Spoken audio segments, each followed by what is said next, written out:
జాగ్రత్తగా వాక్యాన్ని వినండి.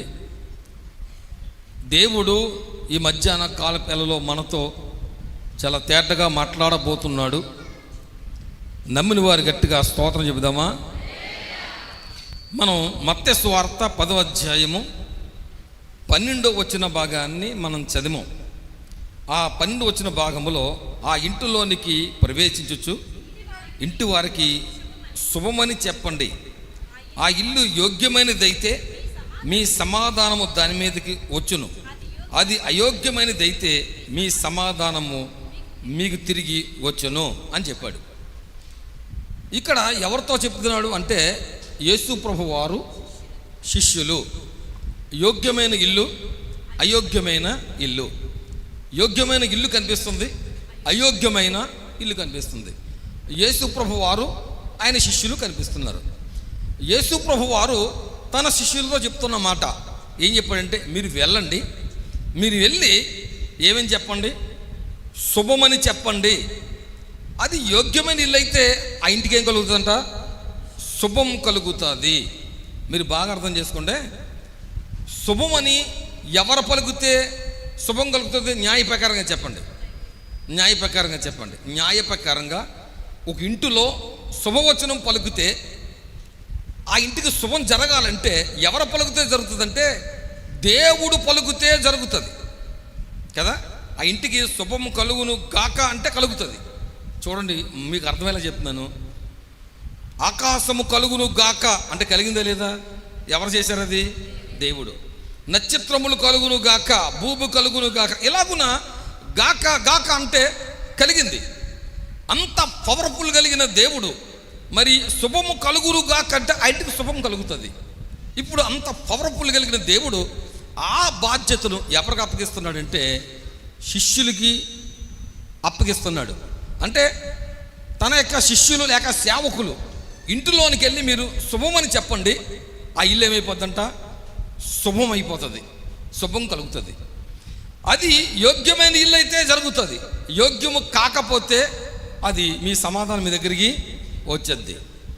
ఇప్పుడు మీకు జ్ఞాపం చేసుకున్న విషయం ఏంటంటే, మీరు చాలా జాగ్రత్తగా వినగలిగితే వాక్యాన్ని, అద్భుతమైన విషయాన్ని దేవుడు మనతో మాట్లాడతాడు.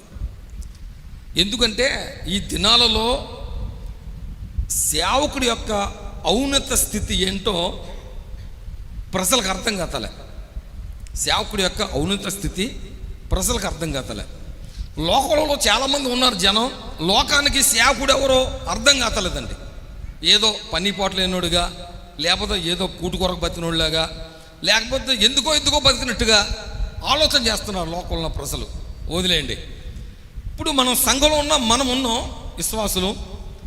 మనకు కూడా అర్థం కాకపోతే సేవకుడు ఎవరో మనం అయోగ్యులం.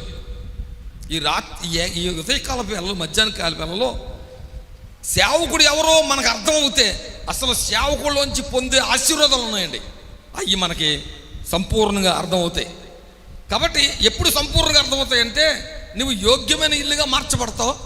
ఎప్పుడైతే నువ్వు యోగ్యమైన ఇల్లుగా మార్చబడుతుందో ఆ సేవకుడు ఇంటికి వచ్చినప్పుడు నీ ఇంటికి శుభం కలగమంటే ఇంటికి ఏం కలుగుతుంది చెప్పండి? శుభం కలుగుతుంది. శుభం కలగాలి మా ఇంటికి అన్నవాళ్ళు ఒకసారి చేయగలుగుతారా? నాకు శుభం వద్దండి, నాకు శాపం చాలు అన్నవాళ్ళు మాత్రం ఎత్తొద్దండి.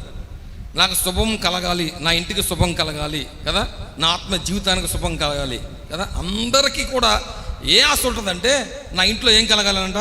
ఒక దీవెన లేక శుభం కలగాలని ఆశ. ఇప్పుడు అది కలగాలి అంటే ఎవరు రావాలి అని రాయబడిందంటే వాక్యంలో యేసు ప్రభు వారు అధికారం ఇచ్చాడు. ఎవరికంటే శిష్యులకి. మీరు వెళ్ళి మీరు శుభం అని పలకండి. ఏం పలుకుతుంది? అక్కడ ఏం జరుగుతుంది? శుభం జరుగుతుంది. అయితే శుభం జరగాలి అంటే ఆ ఇల్లు ఏమై ఉండాలంట? యోగ్యమైన ఇల్లు అయి ఉండాలి.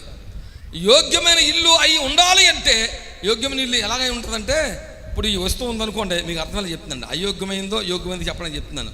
ఈ వస్తువు ఉందండి, దీన్ని ఏమంటారు? కళ్ళజోడు బాక్స్, అంతే కదా. కళ్ళజోడు బాక్స్ అని నీకు అర్థమైంది. దీని ఉపయోగం కూడా మనకు అర్థమవుద్ది. దీని ఉపయోగం ఏంటంట? ఏమండి, ఈ కళ్ళజోడు బాక్స్, కళ్ళజోడు పెట్టుకుంటే కళ్ళజోడు భద్రంగా ఉంటుంది. అర్థమైంది కదా మనకి. కొంతమంది ఏం చేస్తారంటే ఈ కళ్ళజోడు బాక్స్ని కళ్ళజోడు బాక్స్గా ఏది అర్థం చేసుకోరండి. కళ్ళజోడు బాక్స్ కదండి. సెల్ ఫోన్ అంటే ఎలా ఉంటుంది? కలజోడు బాక్స్ కదండి, ఇది సెల్ ఫోన్ అంటే ఎలా ఉంటుంది? వాళ్ళకి అర్థం కాలేదు కదా, అర్థం కాలేదు కాబట్టి అర్థం కాని వాడికి ఈ బాక్సు ఎందుకు ఉపయోగించబడుతుందో తెలియదు. మీకు అర్థమైంది అనుకుంటారు కదా. సేవకుడు అంటే ఏంటో అర్థం కాకపోతే ఆయన వల్ల సంఘానికి కలిగే ఉపయోగం ఏంటనేది అర్థం కాదు. అసలు సేవకుడు ఎందుకు ఉన్నాడు సంఘానికి అంటే అని అర్థం అవుతే, అదే యోగ్యమైన ఇల్లు అర్థం అవుతే, దానివల్ల నీ కుటుంబానికి కలిగే శుభం ఇంత అంతా కాదు.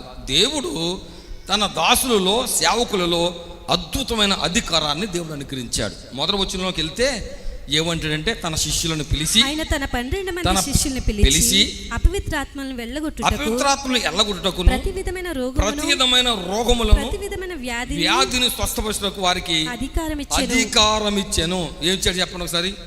అధికారాన్ని. అంటే మీ ఇంటికి వచ్చి శుభం అని చెప్తే శుభకార్డు పడిగే అధికారాన్ని ఇచ్చాడు.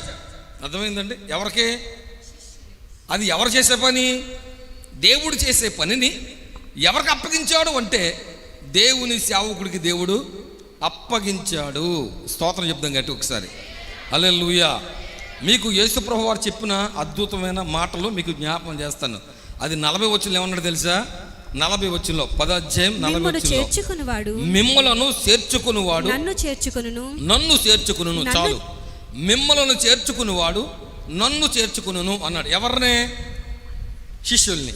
శిష్యులతో ఏమన్నాడంటే, మిమ్మల్ని ఎవరైతే చేర్చుకుంటారో వారు నన్ను చేర్చుకున్నట్టు. చెప్పండి, వారు నన్ను చేర్చుకున్నట్లు. అంటే ఇప్పుడు ఒక సేవకుడిని, ఒక శిష్యుడిని ఎవరింటికైనా చేర్చుకున్నారనుకోండి, ఎవరు చేర్చుకున్నట్టు కంట? దేవుణ్ణే చేర్చుకున్నట్టు కంట. దేవునికి మహిమ కలుగును గాక. ఆయన ఎంత అధికారం ఇచ్చాడు అంటే సేవకుడికి, దేవుడికి ఉన్న స్థానాన్ని దేవుడు తర్వాత స్థానాన్ని ఎవరికి ఇచ్చాడు చెప్పండి? సేవకుడికి ఇచ్చాడు. దేవుడు తర్వాత స్థానం ఎవరంటే దేవుని సేవకుడే. చూడండి, అది లోకంలో ఉన్న ప్రజలకు అర్థం కాతలేదు. ఏమండి, సంఘానికి కూడా చాలామందికి అర్థం కాతలేదు, కొంతమంది సేవకులు కూడా అర్థం కాతలేదు. కానీ దేవుడే అధికారం ఇచ్చినట్లుగా మన స్పష్టంగా దేవుని యొక్క లేఖన భాగంలో వ్రాయబడింది. ఇది అర్థం చేసుకుంటే మన ఇంట్లో ఖచ్చితంగా శుభం జరుగుతుంది. నేను కోరుకునేది ఏంటంటే, ఈ ముగింపుకు వచ్చేసరికి మీరు జాగ్రత్తగా కలిగితే మీ ప్రతి కుటుంబము కూడా వాక్యం అర్థమైన తర్వాత యోగ్యమైన ఇల్లుగా మార్చబడుతుంది. అదే కాదు, శుభకార్డుతో ఇక్కడి నుంచి బయలుదేరుతాం. దేవునికి స్తోత్రం చెప్పండి. అందుకే ఎవరి కథల కంటే చివరి వరకు వాక్యం వినగలిగితే సంపూర్ణంగా దేవుని యొక్క మాట అర్థమవుతుంది. చెప్పండి, యేసు ప్రభు వారే మిమ్మల్ని చేర్చుకున్నవాడు నన్ను చేర్చుకును అంటే మనకి ఏమర్థమవుతుంది?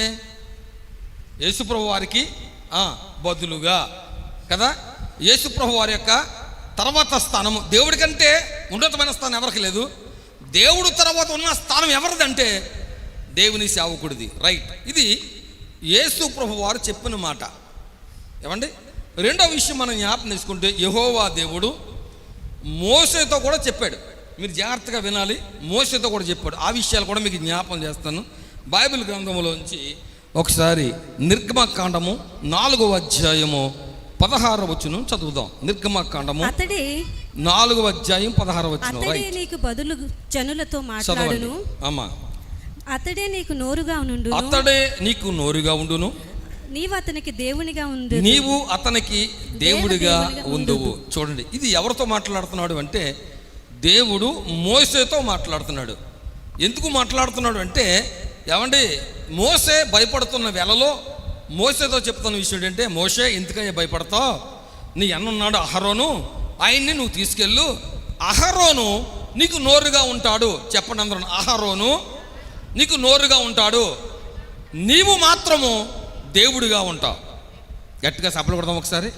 హల్లెలూయా. ఎవరు? దేవుడే సొంత నోటు మాట.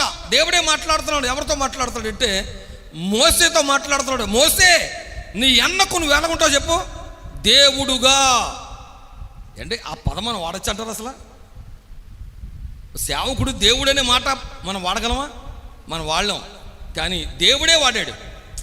దేవుడే మోషేతో చెప్పిన మాట అంటే, మోషే, నీ అన్నకు నువ్వు ఎలా ఉంటావంట? దేవుడుగా ఉంటావు. అంటే మనం దేవుడు అనలేము, కానీ దేవుడు చెప్పిన మాటను బట్టి దేవుడు తర్వాత స్థానం ఎవరంటే దేవుని సేవకుడు. నేను ఎందుకు చెప్తున్నా తెలుసా మీకు? సేవకుడు యొక్క ఔన్నత స్థితి సంఘం ఎరుకకే మంటలో జరగవలసిన శుభకార్యాలు, శుభాలు, దీవెనలు, ఆశీర్వాదాలు కలగతాలేదు. దేవుడికి మానవుడికి మధ్యవర్తిగా దేవుని సేవకుడు నియమించాడు ఆది నుంచి కూడా. అది మనకు అర్థం అవ్వాలి. నేను ముందు చెప్పినట్లుగా ఏ వస్తువు వాడినా ఆ వస్తువు ఏంటో మనకు అర్థం కావాలి. ఒక వస్తువు వాడినప్పుడు వస్తువు వాడకపోతే, అర్థం కాకపోతే మనం ఏం చేస్తాం చెప్పండి? దెబ్బతినేస్తాం. బైక్ కొనుక్కున్నప్పుడు బైక్ వాడడం తెలకపోతే ప్రమాదం జరుగుతుంది. సెల్ ఫోను ఎలా వాడాలో తెలకపోతే అర్థం కాదు. ప్రతి వస్తువు కూడా దాని వాడకం విలువ తెలుస్తుంది. అలాగే సేవకుని ఎందుకు నియమించాడో మనం అర్థం చేసుకుంటే దానివల్ల సేవకుడి వల్ల మనకు కలిగే లాభాలు, అద్భుతమైన లాభాలు ఉన్నాయి. దేవునికి స్తోత్రం చెప్తాం గట్టిగా, ఇంకా కొంచెం గట్టిగా హల్లెలూయా. ఈ చెప్పిన మాట ఎవరితోటి అంటే మోసేతో. ఏమంటే నీవు దేవుడవు అని చెప్పాడు దేవుడు. ఇంకో కాగితం తిరగెత్తే 7వ అధ్యాయం మొదలు వచ్చిన గుర్తే అక్కడ కూడా మాట్లాడతాడు. కాగా యెహోవా మోషేతో ఇట్లా నేను ఇదిగో నిన్ను ఫరోకు దేవుడిగా నియమించి తిని. చాలు, నిన్ను ఫరోకు దేవుడిగా నియమించి తిని. నన్ను చాలా బాగా అర్థం చేసుకోవాలి. అర్థమైందా? మోసేని ఎలా నియమించాడంట చెప్పండి? మోసేని ఎలా నియమించాడంట? దేవుడుగా. చెప్పండి, మోసేని ఎలా నియమించాడు చెప్పండి? దేవుడుగా. ఎవరు చెప్పారు ఇది? దేవుడే స్వయంగా చెప్పాడు కదా. కొత్త నిబంధనలో యేసు ప్రభువారే స్వయంగా చెప్పాడు, నిన్ను చేర్చుకుంటే నన్ను చేర్చుకుంటారు, నువ్వు నేను ఒకటే, నిన్ను చేర్చుకుంటే నన్ను చేర్చుకున్నట్టుగా అని యేసు ప్రభువారు చెప్పారు కొత్త నిబంధనలో. పాత నిబంధనలో ఏం చెప్పాడు? ఏమండి, నీవు దేవుడిగా ఉంటావని మరి మోసేతో అహరోను మీద దేవుడిగా ఉంటావని చెప్పాడు. చివరికి ఫరో, ఐగుప్తు రాజ్యాన్ని పాలించే ఫరోకు కూడా నువ్వు ఎలా ఉంటావంట? దేవుడవు. దేవునికి మహిమ కలుగునుగాక. ఈ మాటను బట్టి అర్థం చేసుకుంటే సేవకుడు ఎవరో మీకు కొంత అర్థమైంది అనుకుంటున్నాను నేను. అర్థమైందండి? అర్థమైంది, ఇంకా అర్థం కాలేదా? అర్థమైంది. ఇంకొక 2 మాటలు చూపించి నేను సేవకుడిలో మనం అర్థం చేసుకోగలిగితే ఉపయోగాలు ఏంటనేవి మీకు జ్ఞాపనం చేస్తాను. బైబిల్లోంచి ఒకసారి దేవుని యొక్క వాక్యంలోంచి యెర్మీయా గ్రంథము చదువుదాం. 15వ అధ్యాయము 16వ వచనం చదువుదాం. యెర్మీయా 15:16. నీ మాటలు నాకు నింద వచ్చినదని తెలుసుకొనుము. నీ మాటలు నాకు దొరకగా నేను వాటిని భుజించి తిని. సైన్యములకు అధిపతియగు యెహోవా దేవా నీ పేరు నాకు పెట్టబడెను. అందరూ చెప్తారన్నమాట. సైన్యములకు అధిపతికి యెహోవా నా దేవా నీ పేరు నాకు పెట్టబడెను. చూడండి, యెర్మీయా భక్తుడు, దైవజనుడు యెర్మీయా పలుకుతున్న మాట ఏంటంటే, ఇదిగో నీ మాటలు నాకు దొరికినాయ్యా, నీ మాటలు నాకు దొరికినాయి కాబట్టి, నీ మాటలతో నేను నింపబడ్డాను కాబట్టి సైన్యములకు అధిపతికి యెహోవా దేవా నీ పేరు నాకు పెట్టబడ్డది. అంటే దేవుడి పేరు ఎవరు పెట్టబడ్డదంట? యెర్మీయాకు పెట్టబడ్డదని యెర్మీయా పలికినట్లుగా రాయబడింది. మరో వచనం చూపిస్తాను దేవుని యొక్క వాక్యంలోంచి. యెహెజ్కేలు గ్రంథము 33వ అధ్యాయము 7వ వచనం. యెహెజ్కేలు 33:7 వచనం. నరపుత్రుడా నేను నిన్ను ఇశ్రాయేలునకు కావలివానిగా నియమించి తిని గనుక నీవు నా నోటి మాటలు విని నాకు ప్రతిగా వారిని హెచ్చరిక చేయము. దేవుడు యెహెజ్కేలుతో మాట్లాడుతున్న మాట ఏంటంటే, ఇగో యెహెజ్కేలు ఇశ్రాయేలీయులకి నేనేం చేశాను? కావలి వాళ్ళుగా ఉంచి తిని. కాబట్టి నీవు నాకు ప్రతిగా. చెప్పండి, ఎవరికంట? నాకు ప్రతిగా నువ్వు హెచ్చరిక చేయి. అంటే దేవుడు హెచ్చరిక చేస్తాడు, జాగ్రత్త అని. అండ్ దేవుడు బోధిస్తాడు, దేవుడు మాట్లాడతాడు. కానీ ఇక్కడ ఏమంటున్నాడంటే, నాకు బదులుగా నువ్వు హెచ్చరిక చేయి. ఇప్పుడు యెహెజ్కేలు ఎలా కనిపిస్తున్నాడు? దేవుడికి బదులుగా. యెర్మీయా ఎలా కనిపిస్తున్నాడు? దేవుడి యొక్క పేరు కలిగిన వాడుగా కనిపిస్తున్నాడు. అండ్ దేవుడని యెహోవా ఏం చెప్పాడు? నువ్వు దేవుడివయ్యా మోసే అని చెప్పాడు. యేసు ప్రభువారు ఏం చెప్పాడు? ఏవయ్యా శిష్యులారా, మిమ్మల్ని చేర్చుకుంటే నన్ను చేర్చుకున్నారయ్యా అన్నాడు కదా. ఇన్ని వాక్యాల్లో నుంచి మనం చూడగలిగితే అంటే దైవజనుడి యొక్క ఔన్నత స్థితి ఎంత గొప్పదో మనకు అర్థం చేసుకోగలిగితే మనం దీవించబడతాం. ఈ రోజుని అర్థం చేసుకోలేని కారణం పెట్టే సంఘం నాశనం అయిపోతుందండి, కుటుంబాలు పాడైపోతున్నాయి, వ్యాపారం దీవించబడతలేదు. అర్థమైందంటే, వ్యాపారాలు దీవించబడతలేదు, ఆత్మ జీవితం దీవించబడతలేదు, కుటుంబం ఎంతసేపు కూడా దీవెనకరంగా లేకపోవడం గల కారణం ఏంటంటే, ఏమండి, అసలు సేవకుడు ఎవరో తెలియని కారణం పెట్టి సేవకుడు కూడా మామూలు వ్యక్తిగానే ఆలోచన చేసుకుంటూ చిన్నగా చీప్గా చూడడానికి కారణం పెట్టి ఏమైపోతున్నామంటే ఆలోచన చేయగలిగితే పొందవలసిన దీవెన పొందకుండా అయోగ్యమైన ఇల్లుగా మార్చబడి అండ్ వాడు శుభం చెప్పినా సరే మన ఇంట్లో శుభం జరగకపోవడానికి కారణం అవుతుంది. కాబట్టి నేను ఇప్పుడు చదివిన వాక్యాలు పెట్టి మనం అందరూ అర్థం చేసుకుంటూ ఏమంటే ఈ మధ్యాహ్న కాలంలో ఈ సంఘంకు కాపరిగా ఉన్న దైవజనులను అంటే నువ్వేం అర్థం చేసుకోవాలంటే దేవుడికి ప్రతిగా ఉన్నాడు కదా. దేవుడికి ఎలా ఉన్నాడంట? ప్రతిగా. దేవుడికి మనుషులకి రాయబారిగా కదా. కాబట్టి ఆయనను దేవుడు తర్వాత స్థానం అని మనం గుర్తించగలిగితే, అర్థం చేసుకోగలిగితే మనం ఖచ్చితంగా దీవించబడతాం. దేవునికి స్తోత్రం, హల్లెలూయా. ఏం చేయబడాలంటే గుర్తించగలగాలి. ఏం చేయాలంటే సేవకుడిని గుర్తించగలగాలి. అంటే దేవుని ఎలాగైతే గుర్తించామో దైవజనులను కూడా మనం ఏం చేయాలంట? గుర్తించాలి. దేవుడు ఎలా ఉపయోగకరంగా ఉంటాడు గుర్తించిన మనము, సేవకుడు కూడా ఎందుకు నియమించాడు దేవుడు? ప్రతిదాన్ని కూడా దేవుడు నియమించాడండి. సేవకుడు ఎందుకు నియమించాడో, ప్రవక్తను ఎందుకు నియమించాడో అర్థమైందా? సంఘ పెద్దలు ఎందుకు నియమించాడో మనం తెలుసుకోవాలి. కాబట్టి దైవ సేవకుడు ఎందుకు నియమించాడంటే ఉత్తినే నియమించలేదు. ఎందుకు నియమించాడంటే దేవుడికి ప్రతిగా ఆయన ఉండడానికి. ఆయన కనిపించని దేవుడు, ఈయన కనిపించే దేవుడు. దేవునికి మహిమ కలుగును గాక. నా మాట కదా, అది బైబిల్లో ఉన్న మాట కదా. కనిపించే దేవుడు. కనిపించని దేవుణ్ణే నువ్వు గౌరవించబడినప్పుడు, గుర్తించలేనప్పుడు కనిపించిన దేవుణ్ణి ఎలా గుర్తించగలుగుతాం కదా. కనిపించే దేవుణ్ణే మనం గుర్తించలేనప్పుడు ఎలా దీవించబడతాం? కాబట్టి ఏం చెప్పాలంటే మనం గుర్తించాలి. గుర్తించే మనుషులు 7 మీకు జ్ఞాపకం చేస్తాను. 7 రకాల దీవులు కలిగినాయి. మనం మొత్తం మీద ఇక్కడి నుంచి శుభోషంతో బయటికి వెళ్ళాలి. ఇలా గుర్తించాలి మనం దేవుని సేవకుడిని కదా. గుర్తించిన తర్వాత మనం ఏం పొందబోతున్నామో అవి ఖచ్చితంగా దైవ గ్రంథంలోంచి మీకు ఒక్కొక్కటి కూడా 7 విషయాలు మీకు జ్ఞాపం చేస్తాను. దేవునికి స్తోత్రం, హల్లెలూయా. పాయింట్ నెంబర్ 1 రాజులు 2వ గ్రంథము 4వ అధ్యాయం మొట్టమొదటి వచనం. రాజులు 2వ గ్రంథం 4వ అధ్యాయం మొట్టమొదటి వచనం. ప్రవక్తల శిష్యుల్లో ఒకని భార్య నీ దాసుడైన నా పెనిమిటి చనిపోయెను, అతడు యెహోవాయందు భయభక్తులు గలవాడై ఉండెను, నీకు తెలిసే ఉన్నది. ఇప్పుడు అప్పులవాడు నా ఇద్దరు కుమారులను తనకు దాసులుగా ఉండుటకే వారిని పట్టుకొని పోవుటకు వచ్చి ఉన్నాడని ఎలీషాకు మొర్రపెట్టగా. చెప్దాం ఒక్కసారి అందరూ. ఎలీషాకు మొర్రపెట్టగా. మళ్ళా చెప్పండి. ఎలీషాకు. మళ్ళా చెప్తారా? ఎలీషాకు. ఇంకోసారి గట్టిగా అందరూ. ఎలీషాకు మొర్రపెట్టగా. మంచి మాట. ఏమండి అసలు ఎవరికి మొరపెట్టాలండి? హలో, ఎవరు మొరపెట్టాలి కదా. బాధలు ఉన్నామండి. బాధలు ఉన్నప్పుడు ఎవరికి మొరపెట్టాలి? దేవుడికి మొరపెట్టాలి. యెహోవాకు మొరపెట్టగా అని ఉంటుంది బైబిల్లో కదా. కానీ విచిత్రంగా లేదు వాక్యభాగం. ఇక్కడ ఏముందంటే ఆమె ఏం చేసిందంటే ఆమె బాధను చెప్పుకొని ఎలీషాకు మొర్రపెట్టగా. అంటే ఆమెకు ఎలీషాకు మొర్రపెట్టిందంటే అసలు ఎలీషా ఎవరో గుర్తించింది ఆమె. అర్థమైందంటే ఇప్పుడు ఎలీషా ఎవరో గుర్తించింది. ఆయన వల్ల ఏమి జరుగుతాయో గుర్తించింది. ఆయనకి చెప్పుకుంటే ఆయన ప్రార్థన చేస్తే మనకి ఏం జరుగుతుందో గుర్తించింది. కాబట్టి ఆమె బాధను ఎలీషాకు చెప్పినట్లుగా రాయబడింది. యెహోవాకు మొర్రపెట్టారు అంటే అది ఒక రకమైన విషయం.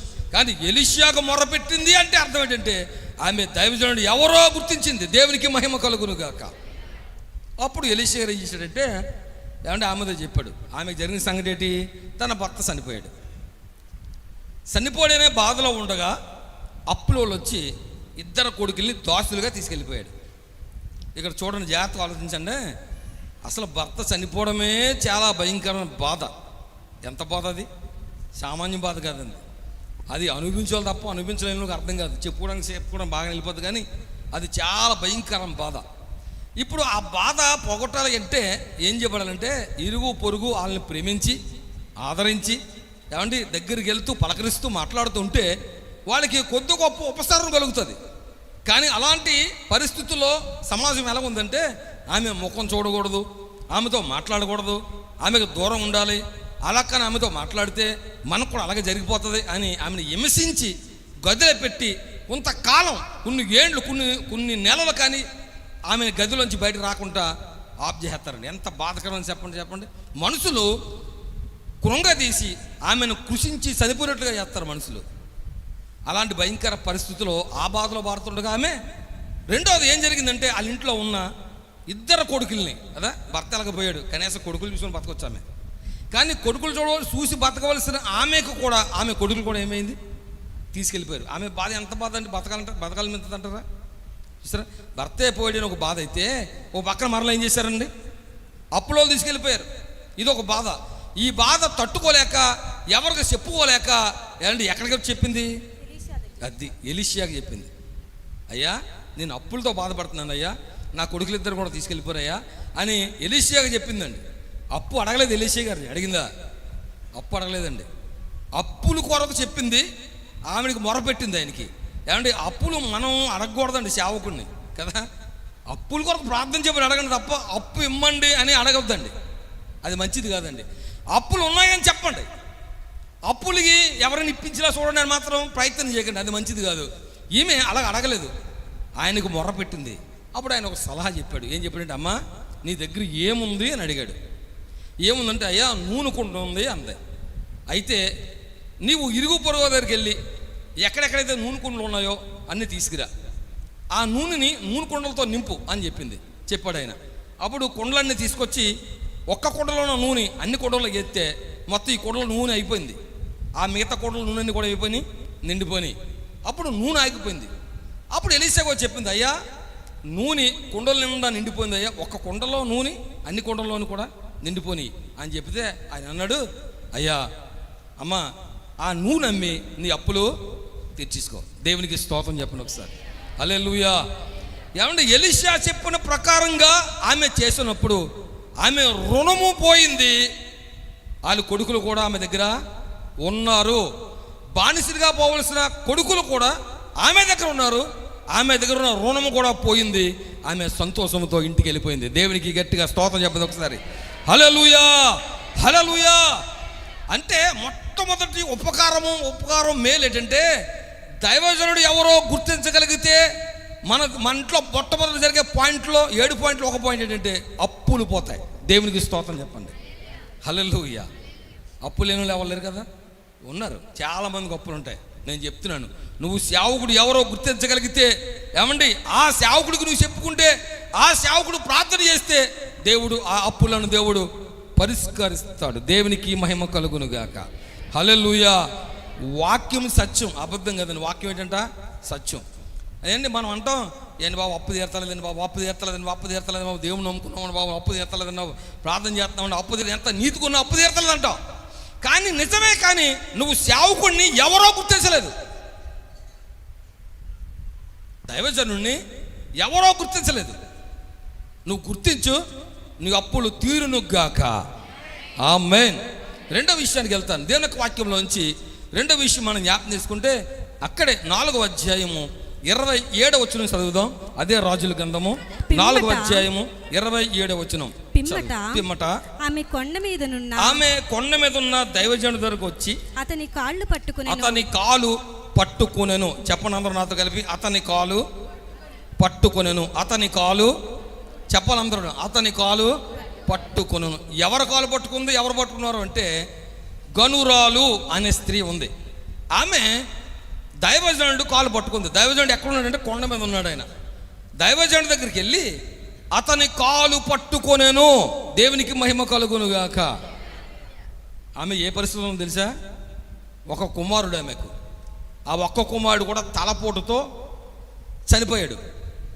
ఇప్పుడు ఆ అబ్బాయిని గాడిదకి ఎక్కించి తను తీసుకొని దైవజనుడి దగ్గరికి వచ్చింది.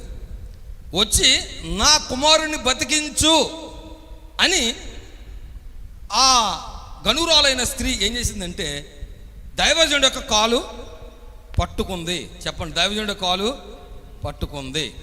ఇప్పుడు చనిపోయాడండి, మరణపేక్షలో ఉన్నాడు. ఆ సమయంలో ఎవరి కాలు పట్టుకుంటాం? అసలు న్యాయ ప్రకారంగా హాస్పిటల్కి వెళ్తాం, డాక్టర్ గారికి పట్టుకుంటాం. డాక్టర్ గారు కాలు, డాక్టర్ గారు ఉంటాడు, అమ్మా మేము ఏం చేయలేమమ్మా, మీరు ఏం చేయండి, దేవుడి కాలే పట్టుకోండి. అసలు టోటల్గా మనం జ్ఞాపకం చేసుకునేది ఏంటంటే, మరణపేక్షలో ఉన్నప్పుడు పట్టుకుండేది కాలు ఎవరంటే దేవుణ్ణి. చెప్పండి, ఎవరు పట్టుకుంటామంట? దేవుణ్ణి. ఈ ఎక్కువ శాతం దేవుడికి ఎన్ని మొక్కుబడులు చేసుకుంటామో కదా, దేవుడికి ఎంత ప్రార్థన చేస్తామో, దేవుడి మనసులో ఎంతో కూడా ధ్యానిస్తామో, రైట్, దేవుడి కాలే పట్టుకుంటాం. కానీ ఈమె ఎవరి కాలు పట్టుకుంది అంటే అది దైవజనుడు కాలు పట్టుకుంది. దేవునికి మహిమ కలుగును గాక. అంటే దైవజనుడు కాలు ఎందుకు పట్టుకుంది అంటే మీకు ఏమర్థమవుతుంది? ఆమె ఏం గుర్తించింది? దైవజనుడి యొక్క ఇలువలు గుర్తించింది. చెప్పండి, దైవజనుడి యొక్క ఇలువలు గుర్తించింది. దేవునికి మహిమ కలుగును గాక. దైవజనుడి యొక్క ఇలువ గుర్తించకపోతే ఆయన కాలు పట్టుకుంది.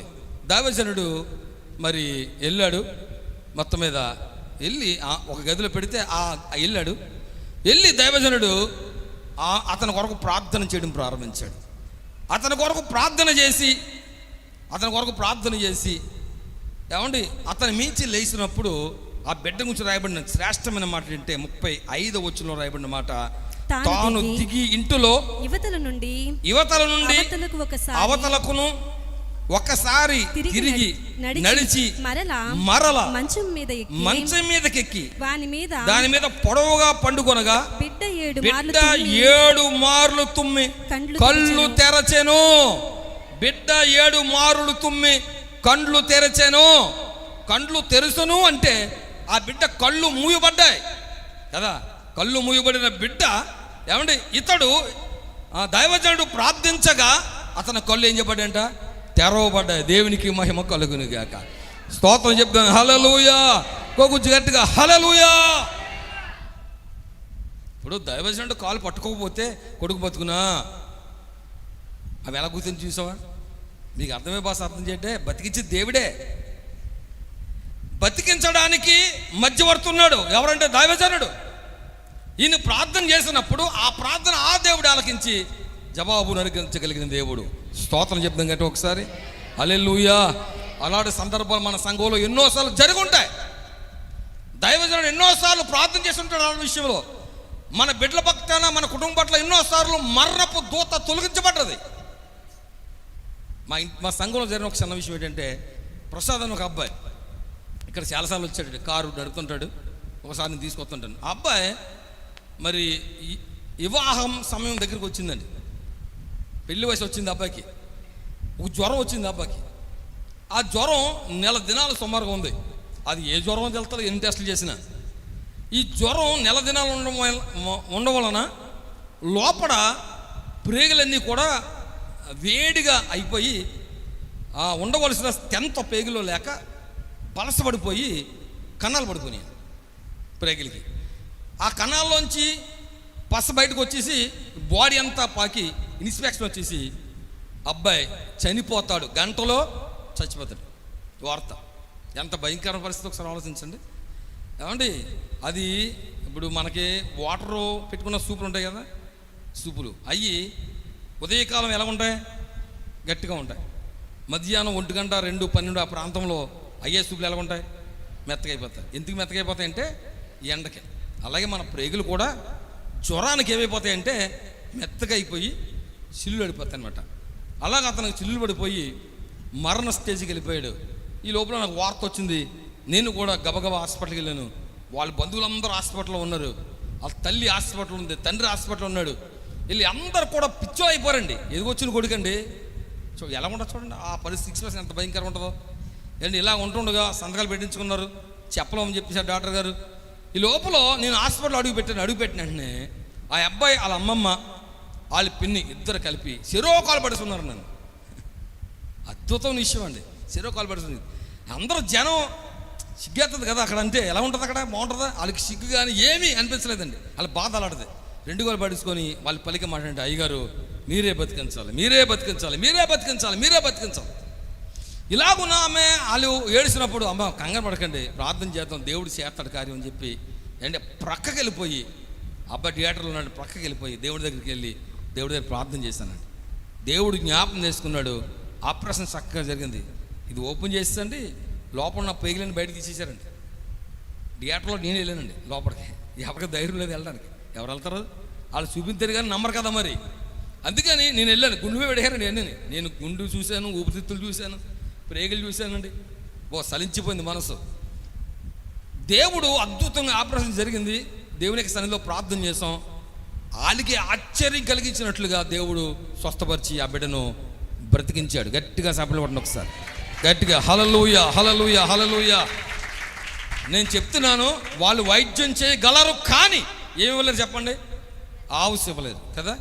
కాబట్టి ఇక్కడ వాక్యాన్ని అనుసరించి, మా సంఘంలో జరిగిన విషయాన్ని అనుసరించి జ్ఞాపం చేసుకుంటే, ఈమె కాలు పట్టుకుంది, అతడు కూడా అక్కడ కూడా కాలు పట్టుకున్నారు. ఏమండి, వాళ్ళు ఎలాగున్నా గుర్తించారు అంటే, దేవుని సేవకుడు ప్రార్థన చేయగలిగితే దేవుడిచ్చిన అధికారం, దేవుడిచ్చిన ఆ యొక్క ఔన్నత స్థితి వారు అర్థం చేసుకున్నారు కాబట్టి ఆ బిడ్డ ఏం చేయబడ్డాడు చెప్పండి, దేవుడు బ్రతికించాడు. దేవునికి మహిమ కలుగును గాక. శబ్దం గట్టిగా హల్లెలూయా, హల్లెలూయా, ఇంకోసారి హల్లెలూయా. కాబట్టి గుర్తించగలిగితే అప్పుడు తీర్చబడతాయి, గుర్తించగలిగితే మరణ ఛాయలు ఏం చేయబడతాయంట, తొలగిపోతాయి. మీకు 2 విషయాలు చెప్పాను. అదే 3వ విషయంలోనికి మనం వెళ్ళగలిగితే బైబిల్లోంచి ఆదికాండ గ్రంథము 47వ అధ్యాయము, ఆదికాండ గ్రంథము 47వ అధ్యాయము 7వ వచనంలోనికి మనం వెళ్దాం. రైట్ అమ్మా, చదవండి. నా తండ్రి అయిన యాకోబును లోపలికి తీసుకుని వచ్చి ఫరో సమక్షమందు అతను ఉంచగా యాకోబు ఫరోను దీవించెను. అందరూ చెప్పండి, యాకోబు ఫరోను దీవించెను. యాకోబు ఫరోను దీవించెను.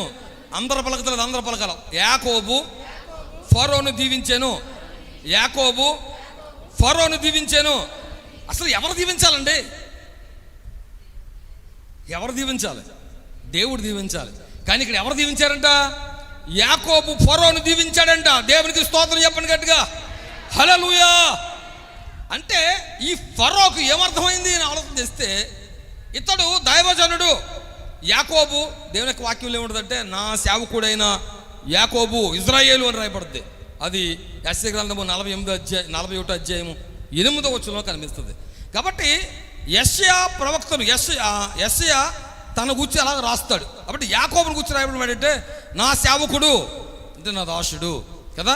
కాబట్టి ఇప్పుడు ఫరో ఏమని గుర్తించాడంటే, ఈ యాకోబు దీవిస్తే నేను చెప్పడతానంట, దీవించబడతాను. మీకు ఒక విషయం బాగా అర్థం చేసుకోవాలి. ఏంటంటే, యాకోబు యొక్క కుమారులు అక్కడ పరదేశులుగా ఉన్నారు. అంతేనే, సొంత దేశం అది పరదేశులు కదా. అక్కడ అంత అధికారం సెలవించే పని ఉండదు, వీరు బానిసలుగా ఉన్నారు అక్కడ. కాబట్టి ఇలాంటి బానిసలుగా ఉన్న వీళ్ళు అధికారం కలిగిన స్థానికుడు ఫరో, అతడు ఎలా గుర్తించాడండి? వీళ్ళు ఎవరండి? మా దేశంలో వీళ్ళు ఏం చేయడానికి వచ్చారు? వీళ్ళు ఆహారం కొరకు వచ్చారు కదా, అది చీపే కదా. కానీ ఫరో వాళ్ళకు గుర్తించలేదు. వారు అలాగే వచ్చారు. కానీ ఆ యాకోబులో ఉన్న దేవుడు, యాకోబు గారిలో ఉన్న దేవుడు గొప్పోడు. దేవునికి స్తోత్రం చెప్పండి. యాకోబు గారు దీవిస్తే ఏం చెప్పడతానంట, నేను దీవించబడతాను అనే ఉద్దేశంతో యాకోబు మరి ఫరో దగ్గర వంగినప్పుడు యాకోబు ఎవరినో దీవించాడంటే, ఫరోను దీవించెను అనే మాట రాయబడింది వాక్యంలో. మోసే కాలంలో కూడా మరి దగ్గర ఎన్నో అద్భుతాలు చేస్తాడు మోసే. ఎన్ని అద్భుతాలు చేసినా మాటి మాటికి కఠినమైపోద్ది. ఫైనల్ ఒక అద్భుతం చేస్తాడు. అదేంటంటే, బానిస మొదలుకొని రాజు కొడుకు వరకు ప్రథమ సంతానం ఒకరు ఏమైపోతారు, చనిపోతారు. అప్పుడు బాగా అర్థమవుతుంది. అంతవరకు అర్థం కాలేదు కానీ, మోసేని కూర్చి అంతవరకు అర్థం కాలేదు కానీ, అర్థమయ్యేది కానీ చివరి అద్భుతం చేసిన తర్వాత అర్థమవుతుంది. అర్థమైన తర్వాత మోసేతో మాట్లాడతాడు. ఏం మాట్లాడుతుంటే, మోసే మీరు వెళ్ళిపోండి, కానీ నన్ను మీరు దీవించండి. ఎంత మంచి మాట అండి. మీరు వెళ్ళిపోండి కానీ నన్ను ఏం చేయండి, దీవించు. సౌత వాక్యాన్ని ఒకసారి నిర్గమకాండము 12వ అధ్యాయము 32వ వచనం చదువుదాం. నిర్గమకాండము 12వ అధ్యాయము 32వ వచనం. మీరు చెప్పినట్లు మీ మందలను మీ పశువులను తీసుకొని పోవుడి, నన్ను దీవించండి అని చెప్పాను. చూడండి, నన్ను మాత్రం ఏం చేయండి. ఏంటి ఫరో చక్రవర్తి చిన్నోడా? కానీ అద్భుతాలన్నీ చూసిన తర్వాత, మోసేను చూసిన తర్వాత, అండ్ అన్ని అద్భుతాలు అయిపోయిన తర్వాత ఫరో మోసేను గుర్తించి, మోసే నన్ను ఏం చేయి, దీవించేయ్యా. దేవునికి మహిమ కలుగునుగాక, హల్లెలూయా. అంటే ఒక్క దైవజనుడు దీవిస్తే, దీవెనవచనం పలుకుతే ఆ వ్యక్తి ఏమవుతాడు చెప్పండి, ఆ కుటుంబం ఏమవుతుంది చెప్పండి, దీవించబడద్దండి. సేవకుని ఎందుకు నియమించాడు అనుకుంటున్నారండి? అద్భుతమైన విషయం. ఇంకొక ఆయన అలాగే గుర్తిస్తాడు. ఎవరో తెలుసా? బాలాకు బిలాము ప్రవక్తను గుర్తిస్తాడు. ఏమంటాడు తెలుసా? ఇగో నన్ను దీవించు, నా దగ్గరకు వచ్చి ఆ ప్రజలను చెప్పించి నన్ను ఏం చేయండి, దీవించి అంటూ ఏమంటారు తెలుసా? నువ్వు ఎవరినైతే దీవింతావో వారు దీవించబడతారు, ఎవరైతే నువ్వు చెప్పింతావో వారు చెప్పించబడతారు అని బాలాకు బిలాముని అడుగుతాడు. బిలాముని అడుగుతాడు, నువ్వు ఎవరైతే దీవింతావో వారు ఏం చేయబడతారంట, దీవించబడతారు. దేవునికి స్తోత్రం చెప్పండి ఒకసారి గట్టిగా. హల్లెలూయా, హల్లెలూయా. బైబిల్ గ్రంథంలోంచి దేవుడిచ్చిన అధికారాన్ని మీకు జ్ఞాపం చేస్తాను. ఒకసారి చూద్దాం. సంఖ్యాకాండము 6వ అధ్యాయము 22 నుంచి చదువుదాం. సంఖ్యాకాండము మోసేకి ఇచ్చిన అధికారాన్ని మనం ఒకసారి ఆలోచన చేద్దాం. అహరోనుకి ఇచ్చిన అధికారాన్ని. రైట్. యెహోవా మోసేకి ఎలాగూ సెలవిచ్చాను, వారి కుమారులతోనూ ఇలాగున అనుము, నీవు ఇశ్రాయేలులను ఇలాగున దీవింపవలెను, యెహోవా నిన్ను ఆశీర్వదించి నిన్ను కాపాడునుగాక. గట్టిగా స్తోత్రం చెప్పు ఒకసారి. హల్లెలూయా. అంటే దేవుడే స్వయంగా మోసేతో మాట్లాడుతున్నాడు. ఏమన్నాడంటే, ఇగో మోసే నువ్వు ఇలాగును చెప్పు వాళ్ళతో. ఎవరితోటి? ఇజ్రాయేల్ ప్రజలకి. ఇజ్రాయేల్ ప్రజల నాయకుడు ఎవరు? మోసే. ఇజ్రాయేల్ ప్రజలకు సేవకుడు ఎవరు? మోసే. కాబట్టి నువ్వు ఇలాగున వారితో చెప్పుము. ఏం చెప్పాడంటే, వారిని దీవించు, ఇలాగును దీవించు. ఎలా దీవించమన్నాడు చెప్పండి ఒకసారి. యెహోవా నిన్ను ఆశీర్వదించి కాపాడును గాక అంటే వారు ఏం చెప్పడతారు? కాపాడబడతారు. మరలా చెప్పాడు, యెహోవా నీకు తన సన్నిధిని ప్రకాశింపజేసి నిన్ను కరుణించును గాక అంటే కరుణించబడతారు. తర్వాత యెహోవా నీ మీద తన సన్నిధి కాంతి ఉదయింపజేసి నీకు సమాధానం కలిగించును గాక అంటే సమాధానం పడతారు. అట్లా వారు ఇశ్రాయేలు మీద నా నామము ఉచ్చరించడం వలన నేను వారిని ఆశీర్వదించేదను. గట్టిగా సభలు కొడుతుంది. దేవునికి స్తోత్రం చెప్పండి ఒకసారి. హల్లెలూయా. ఏమంటే దేవుడు కాపాడాలి అంటే, దేవుడి యొక్క సన్నిధి కరుణించాలి అంటే, దేవుని సన్నిధిలో వారికి సమాధానం కలగాలి అంటే, వారు ఆశీర్వదించబడాలంటే ఎవరు చెప్పాలి? ఎవరు చెప్పాలి అమ్మా? ఎవరు చెప్పాలి? దేవుని సేవకుడు. ఏమంటే వారిని దీవిస్తే వాళ్ళు ఏం చెప్పడతారట?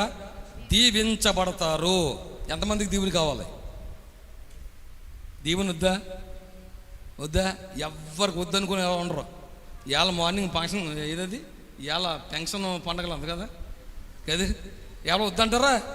అసలు ఉపవాస ప్రార్థన మానేస్తారు కానీ పెన్షన్ మానరు. దీవునికి ఎవరు వద్దండి? అందరికి దీవెన కావాలి.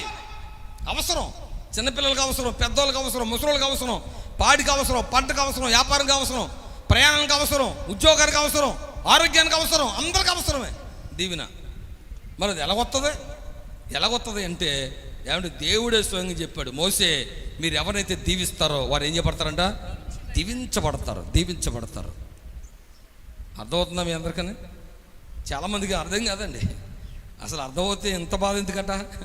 ఏమండి దీవించడానికి ఎంత అద్భుతం అన్నమాట. వారు పలికిన మాటలన్నీ కూడా ఏం చెప్పడతాయంటే వాళ్ళకి అలా జరుగుతున్నాయి. ఎవరు పలకాలంట? మధ్యలో దైవజనుడు పలుకుతుంటే సంఘానికి అది కలుగుతుంది.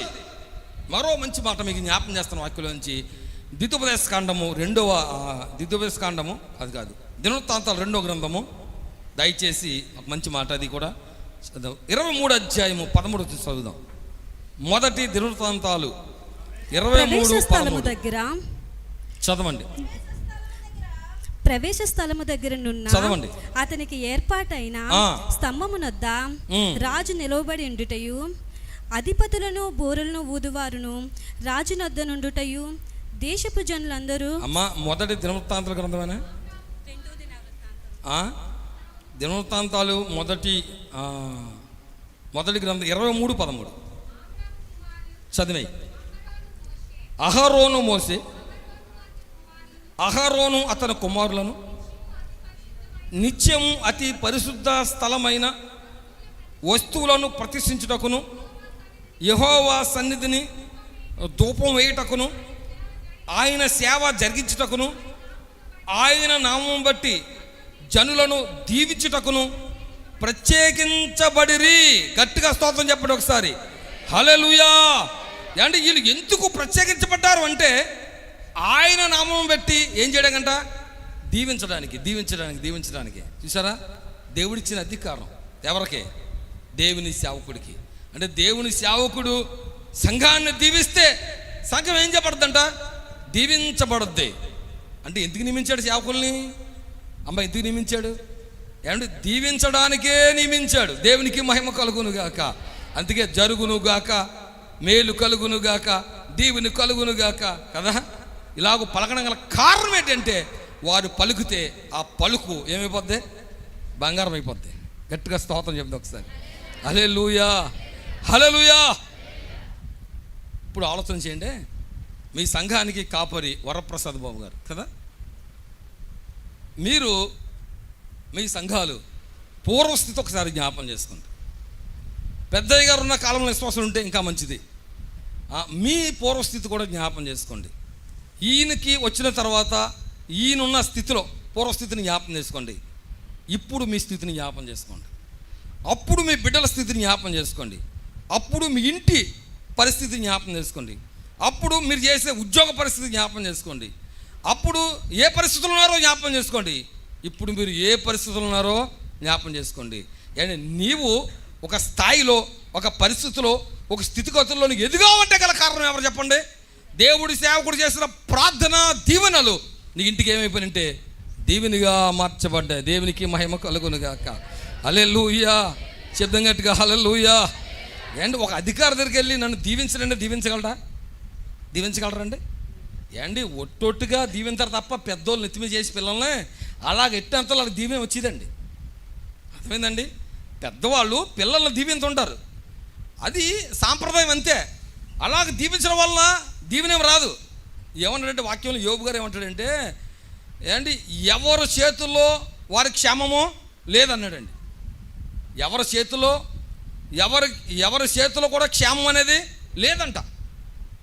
ఎవరి చేతిలో ఉందంటే 16వ అధ్యాయం అంటాడు కీర్తనలో, క్షేమానికి ఆధారము నీవే ప్రభువా, నీవే నా ప్రభుడవు, నీవంటే నాకు క్షేమాధారము లేదు. దేవునికి స్తోత్రం. హల్లెలూయా. ఒక ఎగ్జాంపుల్ చెప్తాను మీకు. నేను క్షణాల క్రితం పేపర్లో పడితే చదివింది దాన్ని. ఒక అమ్మాయికి పుట్టినరోజు, ఆ వేళ సంవత్సరం అయింది పాపకి. పుట్టినరోజు అయినప్పుడు మనం ఏం చేస్తాం? బర్త్డే కార్యక్రమం ఏర్పాటు చేస్తాం. మనకంటే పెద్దలటోళ్ళందరూ కూడా పిలుచుకుంటాం. వారు పిలిపించుకొని అక్షంతాలు వేయించుకుంటాం. వాళ్ళు అలా వేసుకుంటే ఏమవుతారని? దీవించబడతారని వేసుకుంటాం. అలాగున్న ఫంక్షన్ కార్యక్రమం ఏర్పాటు చేశారు. బంధువులు చుట్టాలందరూ కౌరింపారు, అందరూ వచ్చారు. ఫంక్షన్లు మంచిగా జరిగింది, చక్కగా జరిగింది. కానీ ఆ పాప పెద్దమ్మ రాలేదండి. కారణం ఏంటంటే ఆ పెద్దమ్మకి ఆరోగ్యం బాగోక, పక్కూరే కానీ ఆరోగ్యం బాగాలని పరిస్థితిని బట్టి ఆమె రాలేకపోయింది. పెద్దమ్మ రాలేదనే బాధ పాపకు ఉండిపోయింది, ఇంటి గలలకు ఉండిపోయింది. అయితే సాయంకాలం వెళ్దాం అని కార్యక్రమం అయిపోయిన తర్వాత ఆ పాపను తీసుకొని తండ్రి పక్కింటికి వెళ్ళాడు వాళ్ళ పెద్దమ్మ దగ్గరికి. పెద్దమ్మ దగ్గరికి వెళ్ళి పెద్దమ్మ దగ్గర ఆశీర్వచనం తీసుకొని అక్షంతలు ఎంచుకొని తిరిగి బయలుదేరి అమ్మాయిని తీసుకొని తండ్రి వచ్చేతన్నాడు ఇంటికి. వాళ్ళు ఊరు ఎంటర్ అయింది. వాళ్ళు ఈదికి వెళ్తాడుగా తిరుగుతుండగా లారీ కూడా వచ్చి దాన్ని కొట్టేశాడు, ఆ బండిని కొట్టేశాడు. కొడితే అక్కడక్కడే స్పాట్లోనే ఆ సంవత్సరం పిల్ల చచ్చిపోయింది. అర్ధగంట ముందు వాళ్ళ పెద్దమ్మ ఆశీర్వదించింది, అర్ధగంట తర్వాత చచ్చిపోయింది. అంటే మనకేమర్థమవుతుందని బట్టి మానవుడు ఎవరి చేతిలో కూడా దీవెన వచనం అనేది లేదు, దీవెన వచనం లేదు. కానీ ఎవరి చేతిలో పెట్టాడు దేవుడు అంటే దేవుని సేవకుడు యొక్క చేతిలో ఆశీర్వపు వచనము, దీవెన వచనము దేవుడు పెట్టాడు. దేవునికి మహిమ కలుగునుగాక. గట్టిగా హల్లెలూయా. ఎంత అధికారైనా మనిషిని దీవించలేడు, ఎంత ఇంట్లో పెద్ద వ్యక్తి అయినా మనిషిని దీవించలేడు. ఒక మనిషి దీవించబడాలంటే దేవుని సేవకుడు ప్రార్థన చేస్తే దేవుడు ఏం చేస్తాడంట? దీవిస్తాడు. అంటే ఇప్పుడు మనకు అర్థమయ్యేది మాట ఏంటంటే మన ఇంట్లో పెద్దల కంటే కదా, మన దేశంలో ఉండే అధికారుల కంటే, మన దేశాన్ని పరిపాలించే ప్రధానుడి కంటే ఎవరు గొప్పడు? దైవజనుడు. దేవునికి మహిమ కలుగునుగాక. ఆ ప్రధాని దీవించబడవచ్చేమో కానీ ఈ దైవజనుడు దీవిస్తే ఆ బిడ్డ ఏం చెప్పబడదంట? దీవించబడద్ది. రాజ్యాలు ఏలే రాజుల కన్నా అధికారమున్న అధికారుల కన్నా, రాజ్యాలు ఏలే రాజుల కన్నా అధికారమున్న అధికారుల కన్నా నీవెంత ధన్యుడు, ధన్యుడు, నీవెంతో గనుడు, నీ స్థానము ఎంత గొప్పది, నీ స్థానము ఎంత గొప్పది. రాజ్యాలు ఏలే రాజుల కన్నా, అధికారమున్న అధికారుల కన్నా, రాజ్యాలు ఏలే రాజుల కన్నా, అధికారమున్న అధికారుల కన్నా, నీవెంత ధన్యుడు, నీరెంతో గనులు, నీరెంత ధన్యులు, నీరెంతో గనులు, నీ స్థానము ఎంత గొప్పది, నీ స్థానము ఎంత గొప్పది. దేవునికి మహిమ కలుగునుగాక. నువ్వు గుర్తించావా? నువ్వు గుర్తించావా? అధికారిని గుర్తించావు, మోడీ గారిని గుర్తించావు, ప్రధానమంత్రి గుర్తించావు కదా, చీఫ్ మినిస్టర్ని గుర్తించావు, కానీ దైవజనుడు గుర్తించావా? వీళ్ళందరికంటే దైవజనుడి యొక్క హస్తాలు ఏమన్నా చెప్పండి. దీవెన వచ్చిన దేవుడు పెట్టాడు. అది ఎప్పుడు పొందుకుంటావంటే నువ్వు గుర్తించినప్పుడే. గుర్తించగలిగింది ఇదవరాలు పొందుకుంది, దేవునికి మహిమ కలుగునుగాక. గుర్తించగలిగింది గనురాలు పొందుకుంది, దేవునికి మహిమ కలుగునుగాక. గుర్తించాడు ఫరో, దీవించబడ్డాడు, దేవునికి మహిమ కలుగునుగాక. నేను ఈ మధ్యాహ్న కాలంలో మీతో చెప్తున్న విషయం ఏంటంటే ఓ కొత్త పిల్లి సంఘమా, దేవుడు సేవకుని యొక్క చేతులు ఆశీర్వదించబడిన చేతులు కనుక ఏమండి, నువ్వు సేవకుని గుర్తించగలిగితే దైవుని యొక్క ఆశీస్సులు ఆయన చేతుల్లోంచి దేవుడు నింటిలోనికి దింపును గాక. ఎప్పుడది? గుర్తించినప్పుడు. అర్థం ఎప్పుడంట? గుర్తించినప్పుడు. మీకు అర్థమయ్యే ఒక మాట చెప్తాను, గుర్తించారో లేదనే మాట చెప్తాను. ఒక మాట ఏమండి, శాపంట చెప్పండి, శాపంట చెరువు మీద కోపబడి గొట్టు మీద దూకిందంట. శాపంట కోపగించంట ఎక్కడ దూకిందంట అంటే, నీకు నాకు సంబంధం అండి, నువ్వు కాకపోతే బోలు చెరువులు ఉంటాయి, నువ్వు ఒక్కదాని మీద చెరువా, ఇంక చెరువులు లేవని ఈ శాప కోపం వచ్చేసి ఏం చేసిందంట, గొట్టు మీద పడ్డదంట. ఎంతసేపు ఉంటుంది అది? దూకుడు వెంటనే మాత్రం మంచి దూకుడు ఎక్కువ ఉంటుందండి. చెరువులోంచి దాటిన వెంటనే దూకుడు ఎక్కువ ఉంటుంది. కారణం ఏంటంటే తై ఆడుతుంది కదా. అలాగ ఆడిందంటే కొంచెంసేపుడికి ఒళ్ళు ఆరుతుంది, ఒళ్ళు ఆరిందంటే దానికి ఓపికి తగ్గుతుంది, ఓపిక తగ్గిందంటే కొంచెంసేపుడికి చచ్చిపోవడం గల కారణం ఏంటి? చెరువుకి దూరం అయిపోయింది. ఇందులో చెరువు ఎవరో, నీరెవరో చెప్పండి, చేప ఎవరో? ఇందులో చెరువు ఎవరో, నీరెవరో, చేప ఎవరో? అమ్మా, చేప సంఘం తల్లి మంచిగా చెప్తుంది, చేప సంఘం దేవునికి మహిమ కలుగును గాక. ఓ నీరెవరో, నీరు దేవుడు కదా. చెరువు ఎవరో, సేవకుడు, దేవునికి మహిమ కలుగును గాక. హల్లెలూయా. ఈ చెరువులో, ఏ చెరువులో? ఈ చెరువులో ఈ వాక్యం ఉంటుంది, దేవుడి వాక్యం ఉంటుంది చెరువులో కదా. ఈ వాక్యము ఈ చెరువులో ఉన్నప్పుడు, సేవకుడు చెరువులో ఉన్నప్పుడు, హృదయంలో ఉన్నప్పుడు, ఈ వాక్యమైన నీరు చేతనే సంఘమైన చేప బతుకుతుంది. దానికి నీరు పెడుతుంటాడు, కొంచెం కోపం వస్తుంది కదా, దాటింది. ఇప్పుడు ఈ చెరువును కాదని దాటిన చేప యోగ్యురాలా కాదా? చెప్పాలి. కాదు. అర్థమైపోయింది కదా. ఇప్పుడు మీకు అర్థం చేసుకోండి, చాలామంది మీరు ఎలా ఉన్నారో తెలుస్తామా, చాలామంది సేవకుడి మీద, సేవకుడు కుటుంబం మీద ఏం పెడతారు చెప్పండి, కోపగింతారు. కొత్త పిల్లలు చాలా మంచోళ్ళు అనుకుంటున్నాను నేను. మరి ఏమండి, అందరూ మంచోలే, రైలు పుట్టం అయిపోయిందంట, అక్కడ ఉన్న వాళ్ళందరూ కూడా పంతుల్లే. ఇక్కడ చాలా బాగా ముసుగేసుకుంటాం కదా.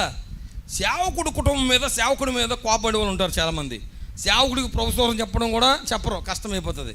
ఆయనతో కూడా ఏదో పైకి మాట్లాడతారు, కానీ అంతరంగంలో ఆయనకి మీద విరోధం ఉంటుంది సేవకుడు కుటుంబం మీద. ఏమండి, అసలు నువ్వు ఇంత స్థాయికి ఎందుకంటే కారణం ఏంటంటే సేవకుడు ప్రార్థన, వాళ్ళ కుటుంబం ప్రార్థనే, దైవజనుడు ప్రార్థనే, వాళ్ళ కుటుంబం ప్రార్థన. ఈ స్థితికి నువ్వు వచ్చావు. ఈ స్థితి వచ్చిన తర్వాత, పెద్ద అయిన తర్వాత, దీవించబడిన తర్వాత ఏ సేవకుడి మీద కోపడుతున్నావంట? ఏ సేవకుడైతే నీకు నీరు ఇచ్చాడో, ఏ సేవకుడు దీన్ని బలపరిచాడో, ఏ సేవకుడైతే నేను దీవించాడో, ఏ సేవకుడి ద్వారా నువ్వు దీవించబడ్డావో, ఉన్నత స్థానంలో పెరిగావో, ఆ సేవకుడి మీద కోపగించి ఏం చెప్పబడుతుందంట, చేప. అలాంటి విశ్వాసులు సంఘంలో ఉన్నారు. నువ్వు ఎంతకాలం డ్యాన్స్ చేస్తావు, ఎంతసేపు ఎదుగుతావు, నువ్వు ఎంతసేపు ఎగురుతావు, నీ బ్రతుకు ఎంతకాలం చెప్పు ఒకసారి. ఒళ్ళు ఆరిపోతుంది సుమా, జాగ్రత్త. నువ్వు నీటిలోకి వచ్చేయి, చెరులోకి వచ్చేయి. నువ్వు గట్టిగా ఉంటే నీకు ప్రమాదం. ఏమైపోతావు? చచ్చిపోతావు. యోగ్యమైన వారంటే చెరులో ఉన్నవాళ్ళు. యోగ్యత లేని వాళ్ళు ఎవరంటే చెరువు దాటిన వాళ్ళు. అందుకే యోగ్యమైన ఇల్లు, అయోగ్యమైన ఇల్లు. యోగ్యమైన వారి ఇంట్లోనికి వెళ్ళి సేవకుడు శుభం అని చెబితే ఖచ్చితంగా ఇల్లు ఏమైపోద్ది? శుభకరంగా మారిపోద్ది. దేవునికి స్తోత్రం చెప్పండి ఒకసారి గట్టిగా, హల్లెలూయా. మా పాస్టర్ గారు ఎంత ప్రయత్నం చేసినా మాకు బాగుంటుందని పక్కన ఎక్కడో స్వస్థలండి అక్కడ వెళ్ళిపోతుందండి. ఇవన్నీ ఈ కొన్ని బ్యాచ్లు ఉంటాయండి, కొన్ని గ్రూపులు అండి. మళ్ళీ అలా అడగడం ఉండదండి. వీళ్ళు పాస్టర్ గారితో ప్రార్థన చేయించుకోకుండా ఈమె ఎక్కడో పాస్టర్ గారు ప్రార్థన చేస్తే తగ్గిపోతుంది, అక్కడ వెళ్ళిపోద్దండి. ఈమె అస్సలు తగ్గదు. నీకు ఎక్కిన మంచం నేను చెప్తున్నాను, ఎక్కడికి వెళ్ళక్కలేదు. దైవజనుడికి దేవుడు అధికారం ఇచ్చాడు, అభిషేకం ఇచ్చాడు. ఏమండి వారికి పని ఏం పని అంటే, వారికి ఎందుకు నియమించాడంటే వారిని దీవించే పని. బాగా అర్థం చేసుకోయే. నీ సేవకుడు నీ కొరకు ప్రార్థన చేసే విధానం చెప్తున్నాను నేను. నువ్వు ఇల్లు లేనప్పుడు ఎంతో బాధపడుతూ స్థలం కొనుక్కున్నావు కదా. అసలు ఆ మేలు జ్ఞాపకం చేసుకో ఒకసారి. స్థలం కొనుక్కున్న తర్వాత ఇల్లు కట్టుకుందాం అంటే 5 పైసలు లేదు, ఎలా కష్టపడిపోతున్నావు. దైవజనుడితో చెప్పుకున్నావు, ప్రార్థన చేశాడు. దేవుడు ఏం చేశాడు? ఇల్లు అద్భుతంగా ఇల్లు కట్టించాడు. అయ్యో బాబోయ్, ఎంత గొప్ప సంగతి అండి. రుణాలన్నీ తీరిపోని, పిల్లలు బాగున్నారు, నీ వ్యాపారం బాగుంది, అంతా బాగుంది. అలా కారణం ఏంటంటే ఏమండి, సేవకుడు చేసిన ప్రార్థన వచనాలు ఏమైపోయినాయి అంటే నీ కుటుంబానికి దీవెనకరంగా మార్చబడ్డాయి. దేవునికి స్తోత్రం. గట్టిగా హల్లెలూయా చెప్పండి. హల్లెలూయా, హల్లెలూయా. నేను అందుకే మనకి మరుపు వచ్చేస్తుందండి. అందుకనే సేవకుడు ఎవరో మనకు తెలియదండి. మరుపు వచ్చేస్తుంటుంది. మరుపు వచ్చినప్పుడు సాతాను కూడా మనల్ని ఆయనలో దూరం చేసేస్తుంటాడు. దూరం చేసి అసలు రావాల్సిన దీవెన రాకుండా మనకు మబ్బు పెడతాడు. అందుకే ఆ మబ్బు తొలగడానికే ఈ మధ్యాహ్నం దేవుడు తన వాక్కు చేత దేవుడు మాట్లాడుతున్నాడు. ఈ మధ్యాహ్నం నేను చెప్తున్నాను, నాకు దాదాపు లేదంటే 30 సంవత్సరాల నుంచి బైబిల్తో టచ్ ఉంది. నాకు నా దగ్గర ఎన్నో ప్రసంగాలు ఉన్నాయి. కానీ ఏం చెప్పాలి? ప్రార్థన చేసినప్పుడు దేవుడు దీని గురించే మాట్లాడమన్నాడు. దేవునికి మహిమ కలుగును గాక. దేవుడు చెప్పిన వర్తమానం మాత్రమే మీకు చెప్తున్నాను సుమా. అంటే ఇది అవసరం వాక్యం. ఇక్కడ ఉత్తినే దేవుడు మాట్లాడండి. మీరందరూ కూడా మీ ఇంట్లోకి శుభం కలగాలని దేవుడు ఈ మధ్యాహ్న కాలంలో ఆ వర్తమానాన్ని మీతో మాట్లాడిస్తూ ఉన్నాడు. దేవునికి మహిమ కలుగును గాక. హల్లెలూయా. ఏమంటే దైవజనుడిని గుర్తించిన ఏ కుటుంబం అయినా సరే ఆ కుటుంబం ఏం చెప్పబడదంట? దీవించబడద్ది. దీవించబడిన తర్వాత అదే దైవజనుడి కుటుంబం మీద తిరుగుబాటు చేసే వాళ్ళు కూడా చాలామంది ఉంటారు. ఈ మధ్యాహ్న కాలంలో నీ తిరుగుబోతానని తీసేసి నువ్వు చెరువులోకి దిగిపో. నీ యొక్క జీవితం, నీ వ్యాపార జీవితం, ఆత్మ జీవితం, నీ కుటుంబ జీవితం దేవుడు దీవెనకరంగా మార్చేస్తాడు. ఒక వచనాన్ని మీకు చదువుతాను. బైబిల్లోంచి లేవికాండం 9వ అధ్యాయము 23వ వచనం చదువుదాం. లేవికాండము 9వ అధ్యాయము 23వ వచనం. మోషే అమ్మ చదవండి. మోసే అహరోనులను ప్రత్యేకంగా గుడారంలోకి పోయి ఎలుపలకు వచ్చి ప్రజలను దీవింపగా యెహోవా మహిమ ప్రజలందరికీ కనబడెను. గట్టిగా సపడకూడదు. ఒకసారి గట్టిగా ఇంకా గట్టిగా. మోసే అహరోనులు ప్రజలను దీవించగా యెహోవా మహిమ ఏమైందంట? కనిపించిందంట. అంటే అక్కడ అర్థం ఏంటి? ఆ దీవెన వచ్చిన ఇజ్రాయెల్ ప్రజల మీద సఫలము చేయడానికి దేవునికి స్తోత్రం చెప్పండి ఒకసారి.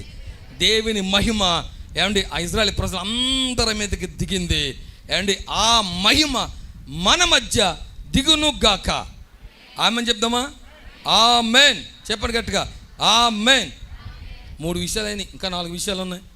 నాకు ఇంకా అర్ధగంట ఉంది. దేవునికి స్తోత్రం చెప్పండి ఒకసారి. హల్లెలూయా. అరగంటలో ముగించేస్తాను, లేదా కొనసాగిద్దాం. దేవునికి స్తోత్రం. ఒకసారి గట్టిగా చెప్తాను, ఒకసారి ఇంకోసారి గట్టిగా. హల్లెలూయా, హల్లెలూయా. ఎందుకంటే మీరు కూడా చాలా చక్కగా వాక్యాన్ని వింటున్నారు. దేవునికి మహిమ కలుగును గాక. సరే, బైబిల్లోంచి 4 విషయాన్ని చెప్తాను. నేను త్వరగానే టయానికి ముగించేస్తాను. చూడండి, ఆదికాండ గ్రంథము 14వ అధ్యాయము. త్వరగా ఆదికాండ గ్రంథము 14వ అధ్యాయం 18వ వచనం చదువుదాం. మరియు సాలేము రాజైన మెల్కీషెదెకు రొట్టెను ద్రాక్షరసమును తీసుకొని వచ్చెను. అతడు సర్వోన్నతుడగు దేవునికి యాజకుడు. అప్పుడు అతడు అబ్రహామును ఆశీర్వదించెను. అప్పుడతడు, చెప్పండి అందరూ నాతో కలిపి, అప్పుడతడు అబ్రహాముని ఆశీర్వదించెను. అప్పుడతడు అబ్రహాముని ఆశీర్వదించెను. అప్పుడతడు అబ్రహాముని ఆశీర్వదించెను. ఎవరతడు? యాజకుడు. యాజకుడు యాజకుడు అబ్రహాము యాజకుడు దగ్గర వచ్చినప్పుడు యాజకుడు అంట అబ్రహాం ఏం చేశాడంట? ఆశీర్వదించాడంట. దేవునికి మహిమ కలుగును గాక. ఎవరు ఆశీర్వదించాలి? న్యాయ ప్రకారంగా చెప్పండి. దేవుడు కదా, దేవుడు ఆశీర్వదించాలి. కానీ ఇక్కడ ఎవరు ఆశీర్వదించాడు అబ్రహాం అంటే? యాజకుడు. ఆశీర్వదించేది దేవుడే. ఆ ఆశీర్వచనము అబ్రహాం మీద పడ్డానికి ఎవరి మధ్యలోను? యాజకుడు ఉన్నాడు. బాగా చదవండి వాక్యాన్ని, బాగా ఆలోచన చేయండి. మనం అది తెలుసుకోకే ఆశీర్వాదం పొందలేకపోవడం కారణం చాలామంది జీవితాల్లో అదే. చూడండి, అబ్రహాము గ్రహించాడు, యాజకుడిని గుర్తించాడు, యాజకుడు అబ్రహాముని ఆశీర్వదించాడు. ఎంత ఆశీర్వదించబడతారో చెప్తారు ఒకసారి. ఎంత ఆశీర్వదించబడ్డాడు అబ్రహాము? ఎంత ఆశీర్వదించబడ్డాడంటే, అబ్రహాము ఎండి బంగారములు కలిగి అతను ఏమైందంట? తొలతో కూర్చుండేను అని రాయపడుతుందండి. అబ్రహాముని ఇంకా ఆశీర్వదిస్తుంటే అన్నాడు దేవుడు, నాకు వద్దు బాబో అన్నాడు. అంతగా దేవుడు అబ్రహాముని గొప్పగా ఆశీర్వదించాడు. ఆత్మీయంగా కానీ ఆర్థికంగా కానీ ఉన్నతమైన స్థాయిలోనికి దేవుడు ఆశీర్వదించాడు. అబ్రహాము కొత్త నిబంధనలో పాత నిబంధనలో కూడా మారు మోగుతుంది. అతడు విశ్వాసులకు తండ్రిగా తీర్చబడుతుంది కదా. గొప్ప అద్భుతమైన ఆశీర్వాదకరమైన వ్యక్తిగా మనకు కనిపిస్తాడు. అంత దీవించబడిన గల కారణం ఏంటి అంటే అండి, అబ్రహాముని యాజకుడు ఏం చేశాడంట? ఆశీర్వదించెను. దేవునికి మహిమ కలుగును గాక. హల్లెలూయా. చెప్పండి గట్టిగా, హల్లెలూయా. ఆశీర్వదించబడిన తర్వాత అబ్రహాం ఏం చేశాడు అంటే, కింద వచ్చిన కాబడితే ఏం చేశాడు? ఆకాశమునకును భూమికిని సృష్టికర్తయ్యను సర్వోన్నతుడైన దేవుని వలన అబ్రహాము ఆశ్రయించబడును గాకని అనియు నీ శత్రువులను నీ చేతికి అప్పగించిన చదవండి. సర్వోన్నతుడకు దేవుడు స్తుతింపబడును గాక అనియు చెప్పెను. అప్పుడు అతడు అన్ని విషయములు అతనికి 10వ వంతు ఇచ్చేను. గట్టిగా స్తోత్రం చెప్పండి ఒకసారి. హల్లెలూయా. చెప్పడం గట్టిగా, హల్లెలూయా. ఇంకా గట్టిగా, హల్లెలూయా, హల్లెలూయా. గుర్తించగలిగితే అబ్రహాము గుర్తించగలిగాడు యాజకుడిని. ఏమండి, యాజకుడు అబ్రహాముని ఆశీర్వదించాడు కాబట్టి అబ్రహాము గుర్తించి యాజకుడికి ఏమిచ్చాడంటే 10వ వంతు అర్పించాడండి. అంటే మనం నేర్చుకున్న పాఠం ఏంటంటే, నువ్వు గుర్తించేవాడు ఎవడైనా సరే దేవుని భాగాన్ని దేవుడికి అర్పిస్తాడు. హలో, నా మాట అర్థమవుతుంది మీకు? యాజకుడు అంటే ఎవరో మనకు అర్థమవుతే, ఏమండి గుర్తించగలిగితే అబ్రహాము చేసినట్లు గుర్తించగలిగిన వాడు గుర్తింపు దేవుని భాగాన్ని దేవుడికి అర్పిస్తాడు. అంటే దేవుడి భాగాన్ని దేవుడికి అర్పిస్తున్నాడు అంటే అతడు సేవకుడిని ఏం చేశాడంట? గుర్తించాడని అర్థం మనకి. ఇది చిన్న సంఘం కాదు, ఇది చిన్న సంఘమా కాదండి. ఇది 2వ తరం కదా, 2వ తరం. కాబట్టి దాదాపు 30 పైన దగ్గర 40 దగ్గర ఉండే వయసు ఉన్న సంఘం. మీకు అంత వాక్యం బాగా తెలుసు. దైవజనులు గొప్ప దైవజనులు ఆయన బోధించగలిగారు. తర్వాత ఆయన కుమారుని నిలబెట్టుకున్నాడు. ఆయన కూడా మంచి వర్తమానికుడు, మీ సేవకుడు. ఇక్కడే కాదు, అనేక స్థలాల్లో కూడా బలంగా ప్రభు చేత వాడబడుతున్నాడు చిన్న వయసులో. నేను చాలా సంతోషిస్తాను, చాలా స్తుతిస్తాను దేవుణ్ణి అతను పెట్టి.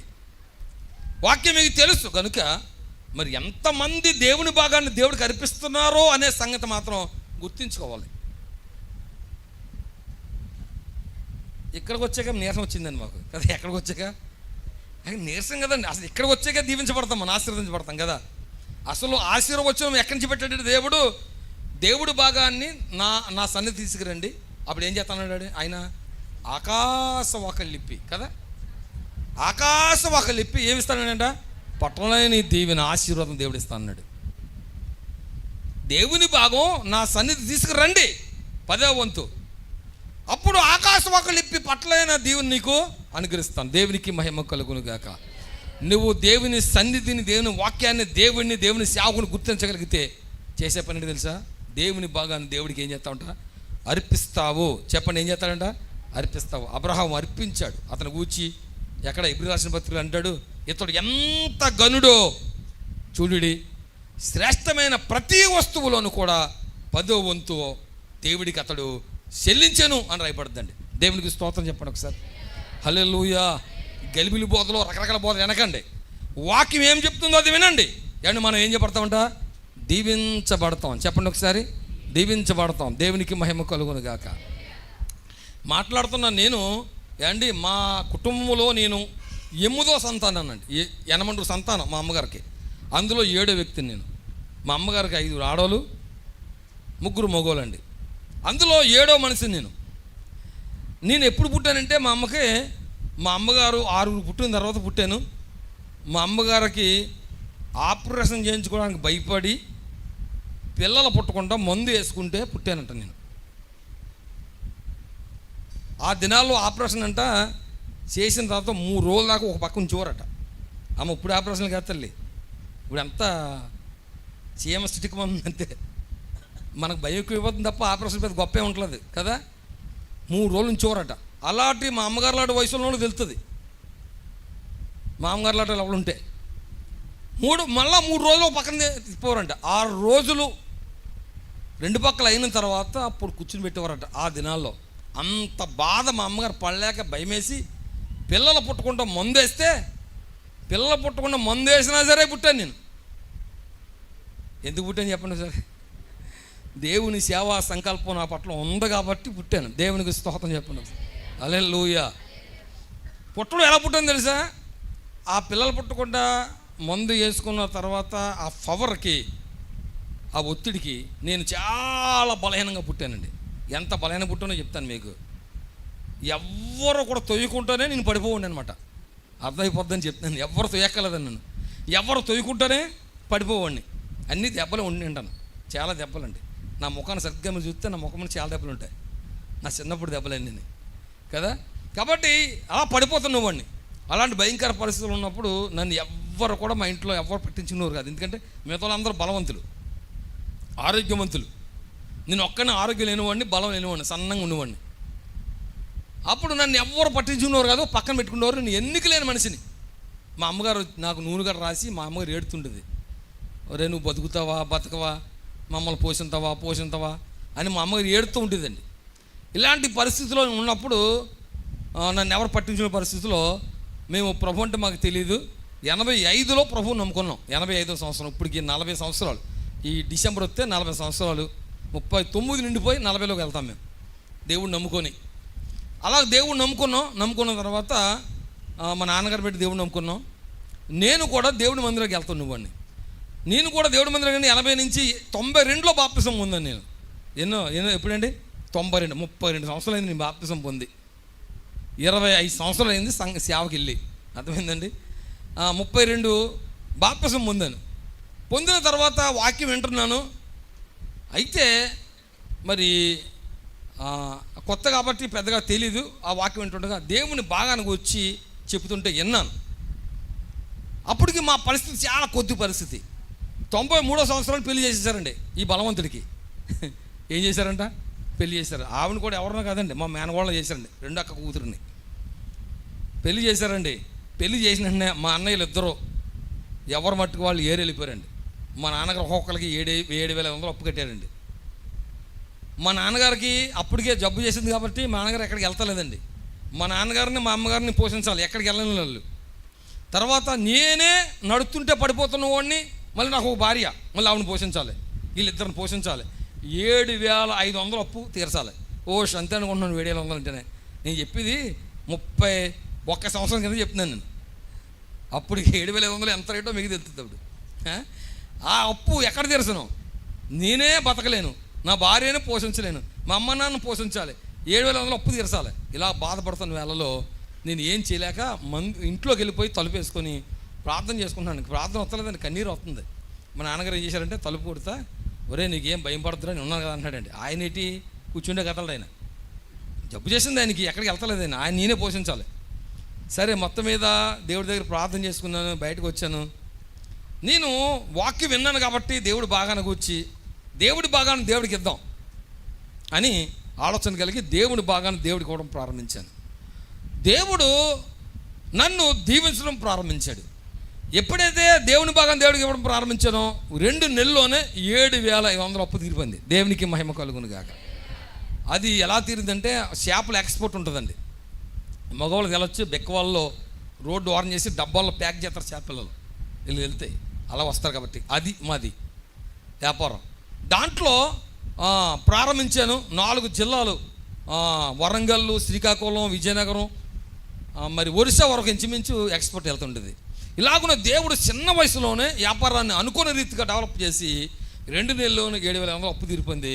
అండ్ వ్యాపారం 2 నెలలకి అయిపోయింది.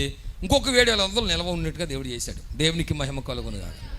అక్కడి నుంచి చేపల సెరువులు తీసుకున్నాం. ఆ వ్యాపారాలు చిన్న వయసు, చాలా చిన్న వయసులోనే వ్యాపారం చేయడం ప్రారంభిస్తే నా చేతి కింద 20 మంది పనిచేసినట్టుగా దేవుడు చేశాడు.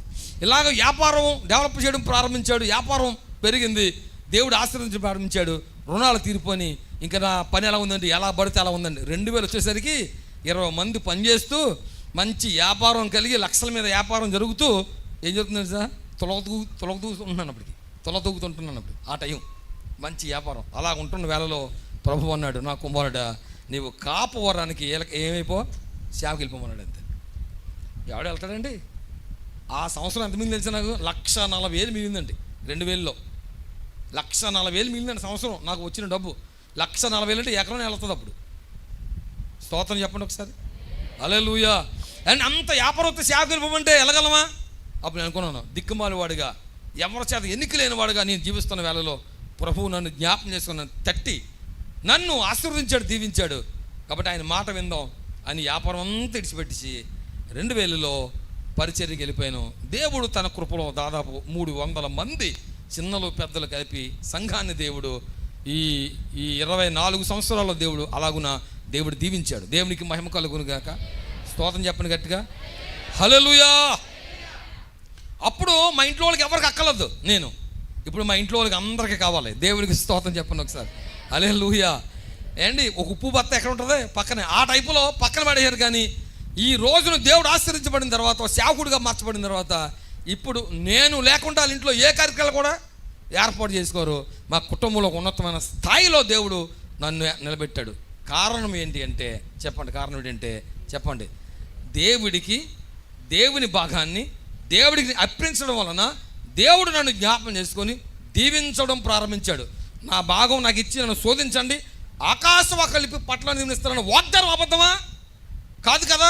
మరి ఎందుకు మనం దీవించబడలేకపోతున్నామంటే నువ్వు ఆ వాగ్దానం నెరవేర్చు, దేవుడిని ఏం చేస్తాడు? దీవించడం ప్రారంభిస్తాడు. హల్లెలూయా చెప్దాం ఒకసారి గట్టిగా, స్తోత్రం చెప్దామా ఇంకోసారి గట్టిగా. హల్లెలూయా. నన్ను దీవించిన దేవుడు నేను దీవించడా? కాబట్టి నేను చెప్తున్నాను, ఇక్కడి నుంచి ప్రారంభించు. ఎవడో మానేస్తున్నావా? ఇచ్చి మానేసావా? ఏమండి, ఎవరెవరో తప్పుడు బోధలేని ఇవ్వక్కర్లేదు అనుకుంటున్నావా? తప్పండి, తప్పుడు బోధ. బైబిల్ ఏమన్నాడంటే, ఓ శాస్త్రులారా, పరిచయులారా, మీరు పుదీనాలోను జీలకర్రలో దేవుని భాగం ఇస్తున్నారయ్యా, మంచిదే. నీతిని కనికరం మానేశారు, వాటిని మానక వీటిని కూడా చెయ్యాలి. చేయమన్నాడా యేసుప్రభు? వద్దన్నాడా? చెయ్యమన్నాడు ఆయన క్రొత్త నిబంధనలో. కనుక ఏం చేయాలంటే ఏం చేయాలి చెప్పండి? మనం చెయ్యాలి. గలతీ రాసిన పత్రికలో పౌలు గారు పత్రిక రాస్తా అంటాడు, ఇగో ఉపదేశం పొందినవాడు, ఉపదేశం చెప్పిన వాడికి ఏం చేయాలంట? ఆస్తిలో భాగమి. గట్టిగా స్తోత్రం చెప్పండి ఒకసారి. ఇచ్చిన వాళ్ళు ఏమవుతాం? హలో, ఇచ్చిన వాళ్ళు ఏమవుతాం? ఆశీర్వదించబడతాం. దేవునికి మహిమ కలుగును గాక. ఆయన చేతిలో మనం పెట్టినప్పుడు, ఆయన చేతిలో తీసుకొని ప్రార్థన చేస్తుంటుంటే, ఆ ప్రార్థన ఆశీర్వాదం నీ వ్యాపారం మీద, నీ కుటుంబం మీద, నీ వ్యవసాయం మీద పడినప్పుడు అది ఫలభరితంగా దీవించబడి నీ తోటలు కానీ, నీ సేలు కానీ, నీ వ్యాపారం కానీ, ఉద్యోగం కానీ, ఆరోగ్యం కానీ, కుటుంబం కానీ ఫలవంతమైన కుటుంబంగా దేవుడు చేసి దీవించును గాక. హల్లెలూయా. కాబట్టి దేవుడి సేవకుడు ఏం చేశాడు? యాజకుడు ఏం చేశాడు? అబ్రాహామును అంటే ఆశీర్వదించాడు. అంటే దేవుని సేవకుడు ఏం చేస్తాడు చెప్పండి? ఆశీర్వదిస్తాడు. ఎప్పుడు ఏం చేయాలి? మనం గుర్తించాలి. చెప్పండి, ఏం చేయాలి? గుర్తించాలి. నేను 4 విషయాలు చెప్పాను కదా, ఏం చేయాలి? గుర్తించాలి. గుర్తించిన ఎదవరాలు అప్పులు తీరిని, గుర్తించిన గనురాలు ఏమంటే కుమారుడు బ్రతికాడు, గుర్తించిన ఫరో దీవించబడ్డాడు, గుర్తించిన అబ్రహాము ఆశీర్వదించబడ్డాడు. దేవునికి మహిమ కలుగును గాక. మనము కూడా ఈ మధ్యాహ్న కాలంలో గుర్తించగలిగితే మనం కూడా ఈ దీవులన్నీ పొందుదుము గాక. గట్టిగా ఆమె చెప్దామా? హల్లెలూయా. ఖచ్చితంగా ఈ దినాన దేవుడు మన శుభోచనంతో పంపించను గాక. 5వది జ్ఞాపం చేస్తాను, 6వది జ్ఞాపం చేస్తాను, 7వది జ్ఞాపం చేస్తాను. పావుగంట అయితే ఉంది, పావుగంటలోనే ముగించేస్తాను 3 విషయాలు. త్వరగా మన వాక్య భాగంలోంచి మనం జ్ఞాపం చేసుకుంటే సమూయేలు మొదటి గ్రంథం 17 గ్రంథం మొదలు వచ్చిన 17 వచనం చదువుదాం. సమూయేలు మొదటి గ్రంథము. హన్నా అమ్మ చదివండి. అది కాదు, నా ఏలిన వాడా, నేను మనోదుఖం గలదాన్నై ఉన్నాను. నేను మనోదుఖం గలదాన్నే ఉన్నాను. నేను ద్రాక్షారసమునైనను మద్యపానమునైనను. 18 వచనం చదివి అమ్మ, చదివండి. ఆమె అతనితో, నీ సేవకురాలైన నేను నీ దృష్టికి కృపనందును గాక. నీ సేవకురాలైన నేను నీ దృష్టికి కృప నొందుదును గాక అనేను. అందరూ చెప్తారా? నేను నీ దృష్టికి కృప నొందుదును గాక నేను నీ దృష్టికి కృప నొందుదును గాక నేను. అందరూ చెప్పరే? అందరూ చెప్పండి ఒకసారి. హల్లెలూయా. ఎవరు అంటున్నారు? ఎవరితో అంటున్నారు? ఎవరు? అన్న. ఎవరితోటి అమ్మా?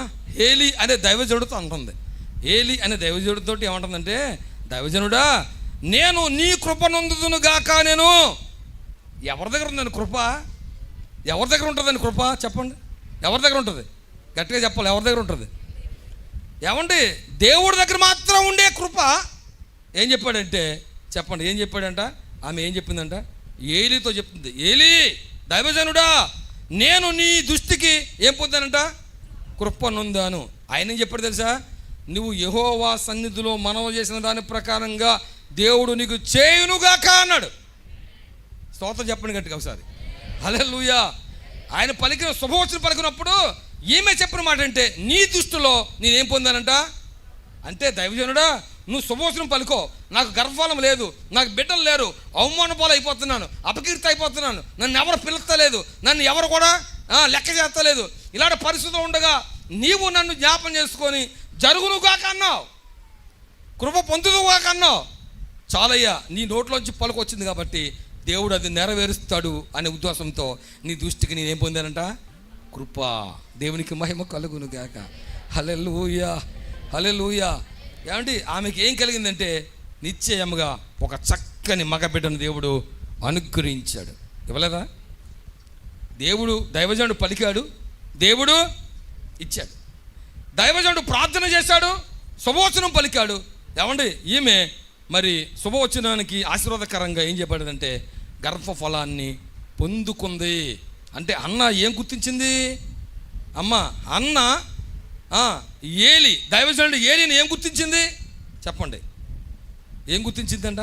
దేవుడి ప్రతినిధిగా ఉన్నాడు కదా, దేవుడు ఇచ్చే దీవెన వచనాలు ఇవ్వగలిగిన వాడు.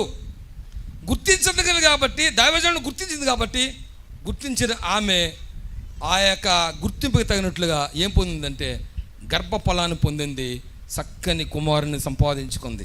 మా సంఘంలో దివ్య అని ఒక స్త్రీ ఉంది. ఆమెకి 8 సంవత్సరాలైంది పెళ్ళయి, పిల్లలు లేరు. ఎంతో ఏడుతున్నారు, ఎంతో బాధ ఉంటుందండి. నిజానికి మనం చెప్పుకొని పోతాం కానండి, అలాంటి బాధ ఉన్న వాళ్ళు ఎంత బాధో తెలియదండి. మరి మన సంఘంలో ఎంతమంది ఉన్నారో నాకు తెలియదు. అలాంటి వాళ్ళు ఎంతమంది ఉన్నా పర్వాలేదు, దేవుడు నీకు ఇచ్చునుగాక. నీకు ఒకే నిర్వచనం, ఏమి కాదు, నువ్వు గుర్తించే సేవకుడు ఎవరో గుర్తించు. నువ్వు సేవకుడు ఎవరో గుర్తించగలిగితే, ఆ గుర్తింపు మనసుతో నువ్వు ప్రార్థన చేసుకుంటే, ప్రార్థన చేయమని అడిగితే, ఏమండి ఆయన చేసిన ప్రార్థన, నువ్వు చేసిన గుర్తింపు, దేవుడు నీకు గర్భఫలాన్ని దయచేస్తాడు. ఆమె ప్రార్థన ఎలాగంది, 8 సంవత్సరాల పిల్లలు లేరండి, చాలా బాధపడుతున్నా. ఇది పరిస్థితి అంటే, నేను మా పాస్టర్ గారు వెళ్ళి ప్రార్థన చేసాం. దేవుడు ప్రార్థన చేసిన తర్వాత దేవుడు మొర ఆలకించాడు. నెల తిరగకుండా ఆమె నెల తప్పింది. గట్టిగా చెప్పండి ఒకసారి, కొంచెం గట్టిగా. హల్లెలూయా. ఆమెకు కుమారుడు దేవుడు అనుగ్రహించాడు, కుమార్తెను దేవుడు అనుగ్రహించాడు. ఆమెకి శాంతి అనే నామకరణం నేనే చేశానండి. దేవునికి స్తోత్రం చెప్దాం ఒకసారి. హల్లెలూయా. ఎంత గొప్ప సంగతి అండి, ఎంత కృప అండి, ఎంత కృప అండి, ఎంత కృప అండి.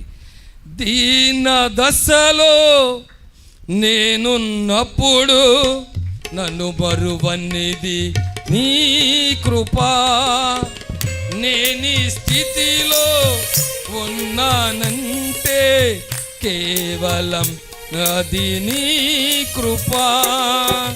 దీన దశలో నేనున్నప్పుడు నన్ను మరువనిది నీ కృపా. నేనీ స్థితిలో ఉన్నానంటే కేవలం అది నీ కృపా. నీ కృపయే నాకు ఆధారం, ఆ కృపయే నాకు ఆదరణ. నీ కృపయే నాకు ఆధారం, ఆ కృపయే నాకు ఆదరణ. కృపా కృపా నీ కృపా, కృపా కృపా క్రీస్తు కృపా, కృపా కృపా నీ కృపా, కృపా కృపా క్రీస్తు కృపా. నేనైతే నీ కృపయందు నమ్మిక ఉంచియున్ యేసయ్యా, నమ్మిక ఉంచియున్నాను. నేనైతే నీ కృపయందు నమ్మిక ఉంచియున్నాను, నమ్మిక ఉంచియున్నాను. నేనైతే నీ కృపయందు నమ్మిక ఆమేన్, నమ్మిక ఉంచియున్నాను, నమ్మిక ఉంచియున్నాను. నేనైతే నీ కృపయందు నమ్మిక ఉంచియున్నాను, నెమ్మది ఉంచియున్నాను.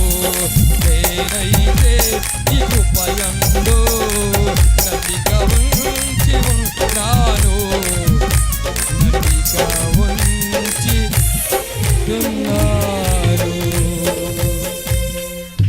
దీన దశలో నేనున్నప్పుడు నన్ను మరువనిది నీ కృపా. నేనీ స్థితిలో ఉన్నానంటే కేవలం అది నీ కృపా. నీ కృపయే నాకు ఆధారం, ఆ కృపయే నాకు ఆదరణ. రిబాబా కరదర బరబశందర మైతిరి వీరిదర కరదర శిబందర మైదవారస్. గట్టిగా సఫర్ కొట్టు దేవునికి స్తోత్రం చెప్తాం ఒకసారి. గట్టిగా గట్టిగా గట్టిగా గట్టిగా. దీన దశలో, దిక్కుమాలిన స్థితిలో, దురవస్థలో, వేదనతో, బాధతో, చింతతో, ఎవరితో చెప్పిన పరిస్థితులు ఉండగా అన్న ఏమండి దైవజనుడికి వెళ్తే దైవజనుడు పలికిన శుభవచనం ఆమె జీవితంలో మేలుకరంగా మారిపోయింది. దైవజనుడి యొక్క కృప, దైవజనుడు నీ కృప నేను నొందు తినే పలికింది. దేవుడితో చెప్పవలసిన మాట దైవజనుడితో చెప్పింది.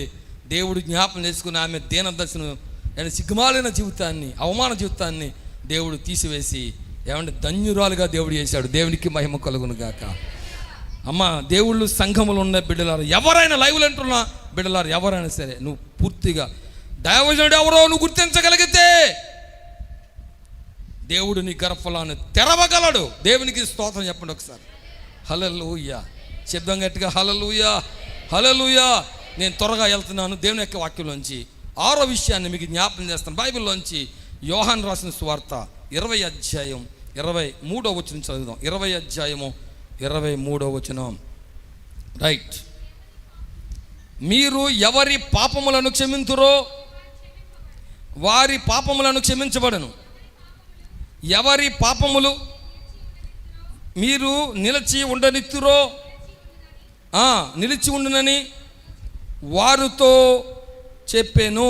దేవునికి మహిమ కలుగును గాక.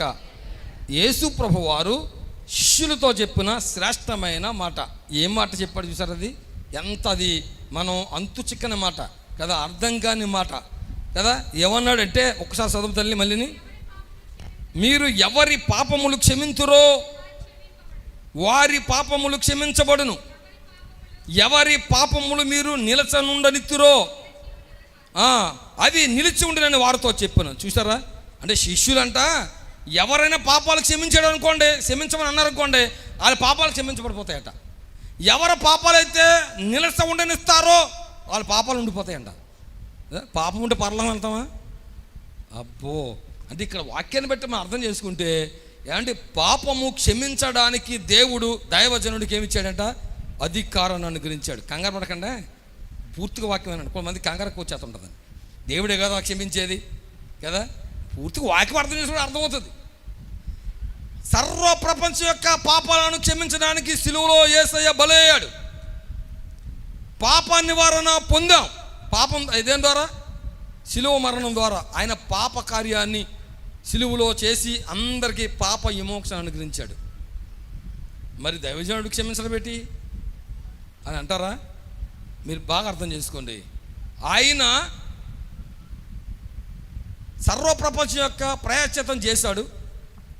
ఆ పాపాలు క్షమించబడడానికి దైవజనుడు ప్రార్థన చేస్తే ఆయన కాచిన రక్తం ద్వారా దేవుడు ప్రతి ఒక్కల పాపాలు ఏం చేస్తాడు? దేవుడు కడుగుతాడు. మీకు అర్థమయ్యే భాషలో చెప్తాను. అయ్యగారు ఒక్కరే ఇక్కడికి వచ్చారు కదా, అయ్యగారు పెద్దయ్య గారు సోడవరం నుంచి ఒక్కరు వచ్చారు. వచ్చి ఇక్కడ ఉండి గ్రామ రక్షణ కొరకు, పాప క్షమాపణ కొరకు, మారు మనసు కొరకు, గ్రామము అంటే పరలోకం చేరాలని ఆయన ఎంతో కన్నీరు గార్చి ప్రార్థన చేశాడు. ప్రార్థన చేస్తే దేవుడు జ్ఞాపం చేసుకొని ఆయన కాలంలో, ఇప్పుడు ప్రసాద్ గారి కాలంలో కూడా ఆయన ప్రార్థన చేస్తున్నాడు. ప్రార్థన చేస్తే ఆ ప్రార్థన దేవుడు ఆలకించి వారి యొక్క బంధకాలు తెంచి దేవుడి మందిరానికి తీసుకొచ్చి వాక్యాన్ని వినిపింపజేసి, వాక్యం ద్వారా పశ్చాత్తాపం కలిగింపజేసి, పశ్చాత్తాపం కలిగించి పాపాలు ఒప్పింపజేసి, పాపాలు ఒప్పింపజేసిన తర్వాత బాప్తిసం ఉంది. దేవుని సన్నిధిలో, దేవుని సంఘములో దేవుని బిడ్డగా ఉన్నావు గల కారణం ఎవరు? అసలు దేవుడే. నీకు బోధించింది ఎవరు? నీ కొరకు ప్రార్థించింది ఎవరు? చూసారా? మధ్యవర్తిగా దైవజనుడు బోధించి ప్రార్థించడం వలన నువ్వు బాప్తిసం పొందావు. పరలోకం సంపాదించడానికి తిక్కడును సంపాదించుకున్నావు. దానికి మూలకారకుడు ఎవడంటే దేవుని సేవకుడు. దేవునికి స్తోత్రం చెప్పండి ఒకసారి. దేవుని కృప పైన కింద దేవుని యొక్క సేవకుడు ప్రార్థన, అదొక భాగం. రెండో భాగం చెప్తున్నాను ఆలకించి. తప్పు చేసావు, తాగావు, చుట్టలు కాలుతున్నావు, బూతులు మాట్లాడావు, ఇంకోటి చేసావు, ఏదో మొత్తం వచ్చేసావు. నీ తప్పేడు నీకు అర్థమైంది. దైవజనుడి దగ్గరకు వచ్చావు, దైవజనుడా నేను తాగానయ్యా, చుట్టలు కాల్చేసానయ్యా, పలానా తప్పు చేశానయ్యా, నన్ను క్షమించయ్యా, నా కొరకు ప్రార్థించయ్యా అని అడిగినప్పుడు దైవజనుడు అతని కొరకు కన్నీరు గార్చయ్యా, యేసయ్యా దయతో జ్ఞాపం చేసుకో తండ్రి, కృప చూపించయ్యా దేవా, ఏదో తెలుసో తెలియకో తన జీవితంలో తప్పుదం చేశాడయ్యా, అతని పక్షాన ప్రార్థన చేస్తున్నాడయ్యా, నీ సేవకుడుగా నీ సన్నిధిలో ప్రార్థన చేస్తున్నాయ్యా, దయతో అతను క్షమించి అతను కరుణించి దేవా అతన్ని బిడ్డగా స్వీకరించి ప్రభు అంటే దేవుడు ఆ సేవకుడు ప్రార్థన అలిగించి అతని మీద ఉన్న పాపాన్ని తొలగించి అతను మరలా మామూలు బిడ్డగా దేవుడు చేస్తాడు. దేవునికి మహిమ కలుగును గాక. ఎవరు ప్రార్థన చేస్తేనే చూస్తారా? అందుకనే మీరు ఎవరి పాపాలు క్షమిస్తారో వారి పాపాలు క్షమించబడతాయి. ఎంత అధికారం అండి! ఎవరైనా లోకంలో పాపాలు క్షమించగలరండి? ఎంత అధికారాన్ని దేవుడు ఇచ్చాడో అదే గుర్తించాలి. అది గుర్తించగలిగితే మనం ఏం చెప్పడతాం దానిలో. మీకు ఒక ఉపమానం చెప్పనా? ప్రభు చెప్పిన ఉపమానం, అది మీకు ఇంకా బాగా అర్థమవుతుంది. చూడండి ఒకసారి లూకా సువార్త 13వ అధ్యాయము 6వ వచనం చదువుదాం. చక్కని ఉపమానం యేసు ప్రభు వారు చెప్పారు. అది మరియు ఆయన వారితో ఈ ఉపమానము చెప్పెను. ఒక మనిషి ద్రాక్ష తోటలో అంజూరపు చెట్టు ఒకటి నాటించాను. అతడు దాని పండ్లు ఎదగ వచ్చినప్పుడు ఏమీ దొరకలేదు కనుక అతడు ఇదిగో 3 ఏండ్లు ఉండి నేను ఈ అంజూరపు చెట్టుని పండ్లను వెతుకుచున్నాను గాని ఏమీ దొరకలేదు. దీనిని నరికివేయమని దీని వలన ఈ భూమియు ఎలా వ్యర్థమైపోనని ద్రాక్ష తోటమాలతో చెప్పాను. అయితే వాడు అయ్యా నేను దాని చుట్టూ త్రవ్వి ఎరువేయుదును, ఈ సంవత్సరం కూడా ఉండరేమో, అది ఫలించినా సరే లేని ఏళ్ళ నరికేమని అతనితో చెప్పాను. ఇక్కడ ద్రాక్ష తోట కాబడుతుంది. ఇక్కడ ద్రాక్ష తోట యొక్క యజమానుడు కనిపిస్తున్నాడు. ద్రాక్ష తోట యొక్క చెప్పండి తోటమాలి కనిపిస్తున్నాడు. ద్రాక్ష తోట యజమాని, ద్రాక్ష తోట కాపల కాసి అయిన కదా తోటమాలి కనిపిస్తున్నాడు. ఇందులో ద్రాక్ష తోట ఎవరు, యజమానుడు ఎవరు, తోటమాలి ఎవరు? హలో, ఎవరో చెప్పాలి. ద్రాక్ష తోట దేవుని సంఘం కదా, యజమానుడు దేవుడు, తోటమాలి సేవకుడు కదా. ఇప్పుడు యజమానుడు ఏమన్నాడంటే పంట పండతలేదు, కోపం వచ్చింది యజమానుడికి. యజమానుడు ఎవరు? దేవుడు. కోపం వచ్చి ఏమన్నాడంటే తోట తీసేస్తాను అన్నాడు. ఇప్పుడు తోటమాలి ఏమన్నాడు తెలుసా? యజమానుడు దగ్గర, అయ్యా యజమానుడా, దయచేసి ఈ సంవత్సరానికి ఊరుకోండి, ఈ సంవత్సరం నేను మంచి ఎరువు వేస్తాను, పంట పండుతుంది, దయచేసి ఈ సంవత్సరం మీరు ఏం చేయకండి, నరకకండి, తోట తీయకండి అని బ్రతిమాలాడు. బ్రతిమాలితే యజమానుడు ఆ తోట ఏం చేశాడా? ఏమి చేయకండి నువ్వు చేశాడు. యజమానుడు తోట నరకకుండా ఉంచడానికి గల కారణం ఎవరు? అవునా? క్లియర్ అయిపోయింది మ్యాటరు. దైవజనుడే తోట పక్షాన ప్రార్థించకపోతే తోట లేకపోవును. నేను చెప్తాను, బాగా అర్థం చేసుకోండి. దైవజనుడే మీ నిమిత్తం ప్రార్థించకపోతే మనము చేసిన పాపాలు బట్టి ఈ పాటికి ఎప్పుడో లేకపోతాము.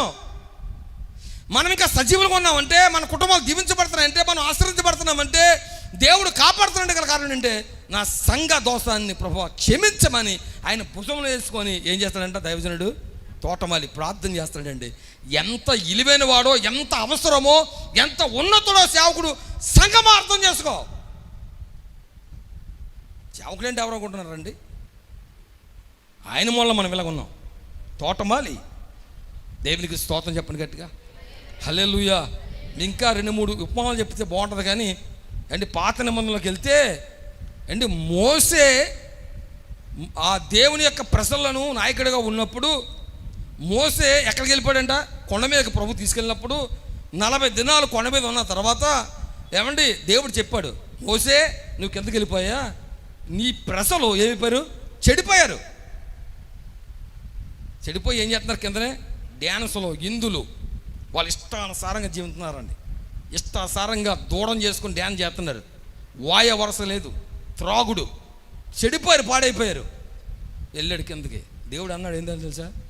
వీళ్ళు చేసిన పాపాన్ని బట్టి, వీళ్ళు చేసిన దోషాన్ని బట్టి వీళ్ళు ఏం చేస్తాను తెలుసా? తీసేస్తాను. చెప్పండి, వీళ్ళు ఏం చేస్తాను? నేను తీసేస్తాను. అప్పుడు మోసే అడ్డపడిపోయి ఏం చేశాడు తెలుసా? నా ప్రభువా, నా దేవా, ఈ ప్రజలను తీసివేకయ్యా. ఒకవేళ నువ్వు తీసేసావనుకో, ఐగుప్తులోంచి ఇడిపించిన దేవుడు ఏమైపోయాడు? వీళ్ళని అరణ్యంలో చంపేశాడు. వీళ్ళు దేవుడు ఏంటి అని అంటారు ప్రభువా. అన్ని జనుల మధ్య అవమానం కాకున్నట్లుగా దేవా వీళ్ళని క్షమించయ్యా. నువ్వు లేదంటావా? నా పేరు తీసే నీ జీవగ్రంథంలోంచి తప్ప వీళ్ళు మాత్రం ఏం చేయొద్దు, ఏమి చేయొద్దంటే యెహోవా కోపము చల్లారిపోయింది. అంటే మనుషులు పాపం చేస్తే ఆ పాపం నిమిత్తం ప్రార్థన చేస్తే క్షమించమని అడిగితే క్షమించగలిగిన దేవుడు అంటే దైవజనుడు క్షమించు ప్రభువా మా సంఘాన్ని అంటే ఏమంటే ఆ ప్రార్థన దేవుడు ఆలకించే సంఘాన్ని క్షమించగలిగిన దేవుడు. తప్పలు కొడుతూ దేవుడు స్తోత్రం చెప్తాం గట్టిగా, హల్లెలూయా. యేసు ప్రభు వారు శిష్యులు చెప్పిన మాటలో ఉన్న పరమార్థం ఏంటంటే, మీరు ఎవరి పాపాలు క్షమిస్తారో అన్న మాట పరమార్థం అంటే, ఎవరి నిమిత్తమైతే ప్రార్థన చేస్తారో వారి పాపాలు ఏం చేయబడతాయంట? క్షమించబడతాయి. అలాంటి అయినా సంఘానికి అవసరం కదా. ఒక్కొక్కరు అంటారు కొంత కోపం చేస్తున్నాం వాళ్ళకి, పాటగారు ఉంటే నేను వెళ్తాం పర్లహం కదా, పాటగారు లేకపోతే దేవుడు ఉన్నాడు కదా, పాటగారు మమ్మల్ని సరిగ్గా చూడమని పర్లేదు, మేము ఇంటికాడ చేసుకుంటాం భక్తి, పని అవ్వదండి, నిశ్చయంగా అక్కడికి వెళ్ళిపోతాం. దేవుడు మధ్యగా ఎవరిని పెట్టాడు చెప్పండి? దేవుని సేవకుడు. దేవునికి స్తోత్రం. దేవుని సేవకుని బాధ పెడితే దేవుని బాధ పెట్టేట్టుగా దేవుని సేవకుని ప్రవర్తన ద్వారా కన్నీరు తెప్పించుకో. దేవుని సేవకుడు కుటుంబాన్ని బాధ పెట్టుకో. దేవుడి సంఘాన్ని, దేవుని సేవకుని వేదన గురి చేయకో. నీ ప్రవర్తన ద్వారా, నీ ప్రవర్తన ద్వారా ఆయన సంతోషపరచు. నీ ప్రవర్తన ద్వారా సహకారంగా ఉండు. నీ ప్రవర్తన ద్వారా సంఘంలో మేలుకరంగా ఉండు. నువ్వు నీ ప్రవర్తన ద్వారా దేవుడు సంతోషిస్తే దేవుడు సంతోషిస్తాడు. దేవునికి స్తోత్రం చెప్తాం ఒకసారి. నీ ప్రవర్తన ద్వారా దేవుని సేవకుడు కన్నీరు కాల్స్తే సముద్రంగా మారిపోతుంది అది. అలాగా మారకుండా ఉండాలంటే నువ్వేం చేయాలి తెలుసా? ఏమండి, తగిన గుర్తింపు తెలుసుకోవాలి. నా దైవజనుడు ప్రార్థన చేస్తే నాలో నా పాపం ఏమైపోద్ది? తొలగిపోతుంది. గుర్తించగలిగితే నీ పాపం ఏం చేయబడుతుంటే క్షమించబడతాయి. అంటే దైవజనుడు ప్రార్థన చేయగా ఏం జరుగుతుందంటే చెప్పండి, పాపము క్షమించబడుతుంది. పాపం క్షమించబడుతుంది. 6 విషయాలు చెప్పాను. చివరి విషయం చెప్పి నేను ముగించేస్తాను. బైబిల్ గ్రంథంలోంచి అపోస్తుల కార్యాల గ్రంథం 8వ అధ్యాయం 12వ వచనాన్ని చదువుదాం. అపోస్తుల కార్యాల గ్రంథం 8వ అధ్యాయము 12 వచ్చి రైట్. అయితే పిలుపు దేవుని ఆ రాజ్యమును గూర్చియు ఆ యేసుక్రీస్తు యేసు కీర్తు నామమును గూర్చి సువార్త ప్రకటించుచుండగా వారు అతనిని నమ్మి పురుషులను స్త్రీలను బాప్తిసం పొందిరి. వారు అతనిని నమ్మి, అందరూ చెప్పండి, వారు అతనిని నమ్మి. చెప్పాలి గట్టిగా, వారు అతనిని నమ్మి, వారు అతనిని నమ్మి బాప్తిసం పొందిరి. ఎవరు నమ్మారు? ఫిలిప్పిని నమ్మి వారు అతనిని నమ్మి ఏం చేశారట? బాప్తిసం పొందారట. గట్టిగా స్తోత్రం చెప్పండి ఒకసారి. హల్లెలూయా. ఎవరు నమ్మాలి అసలు న్యాయప్రకారంగా కదా? నమ్మి బాప్తిసం పొందిన వాడు రక్షించబడును. యేసు ప్రభువుని నమ్మి రక్షించబడినవాడు బాప్తిసం పొందిన. కానీ ఇక్కడ ఎలా ఉందంటే పిలుపును నమ్మి వారు బాప్తిసం పొందారంట. అయ్యి బాబోయ్, పిలుపుని నమ్మితే వాళ్ళ రక్షణ దొరికింది.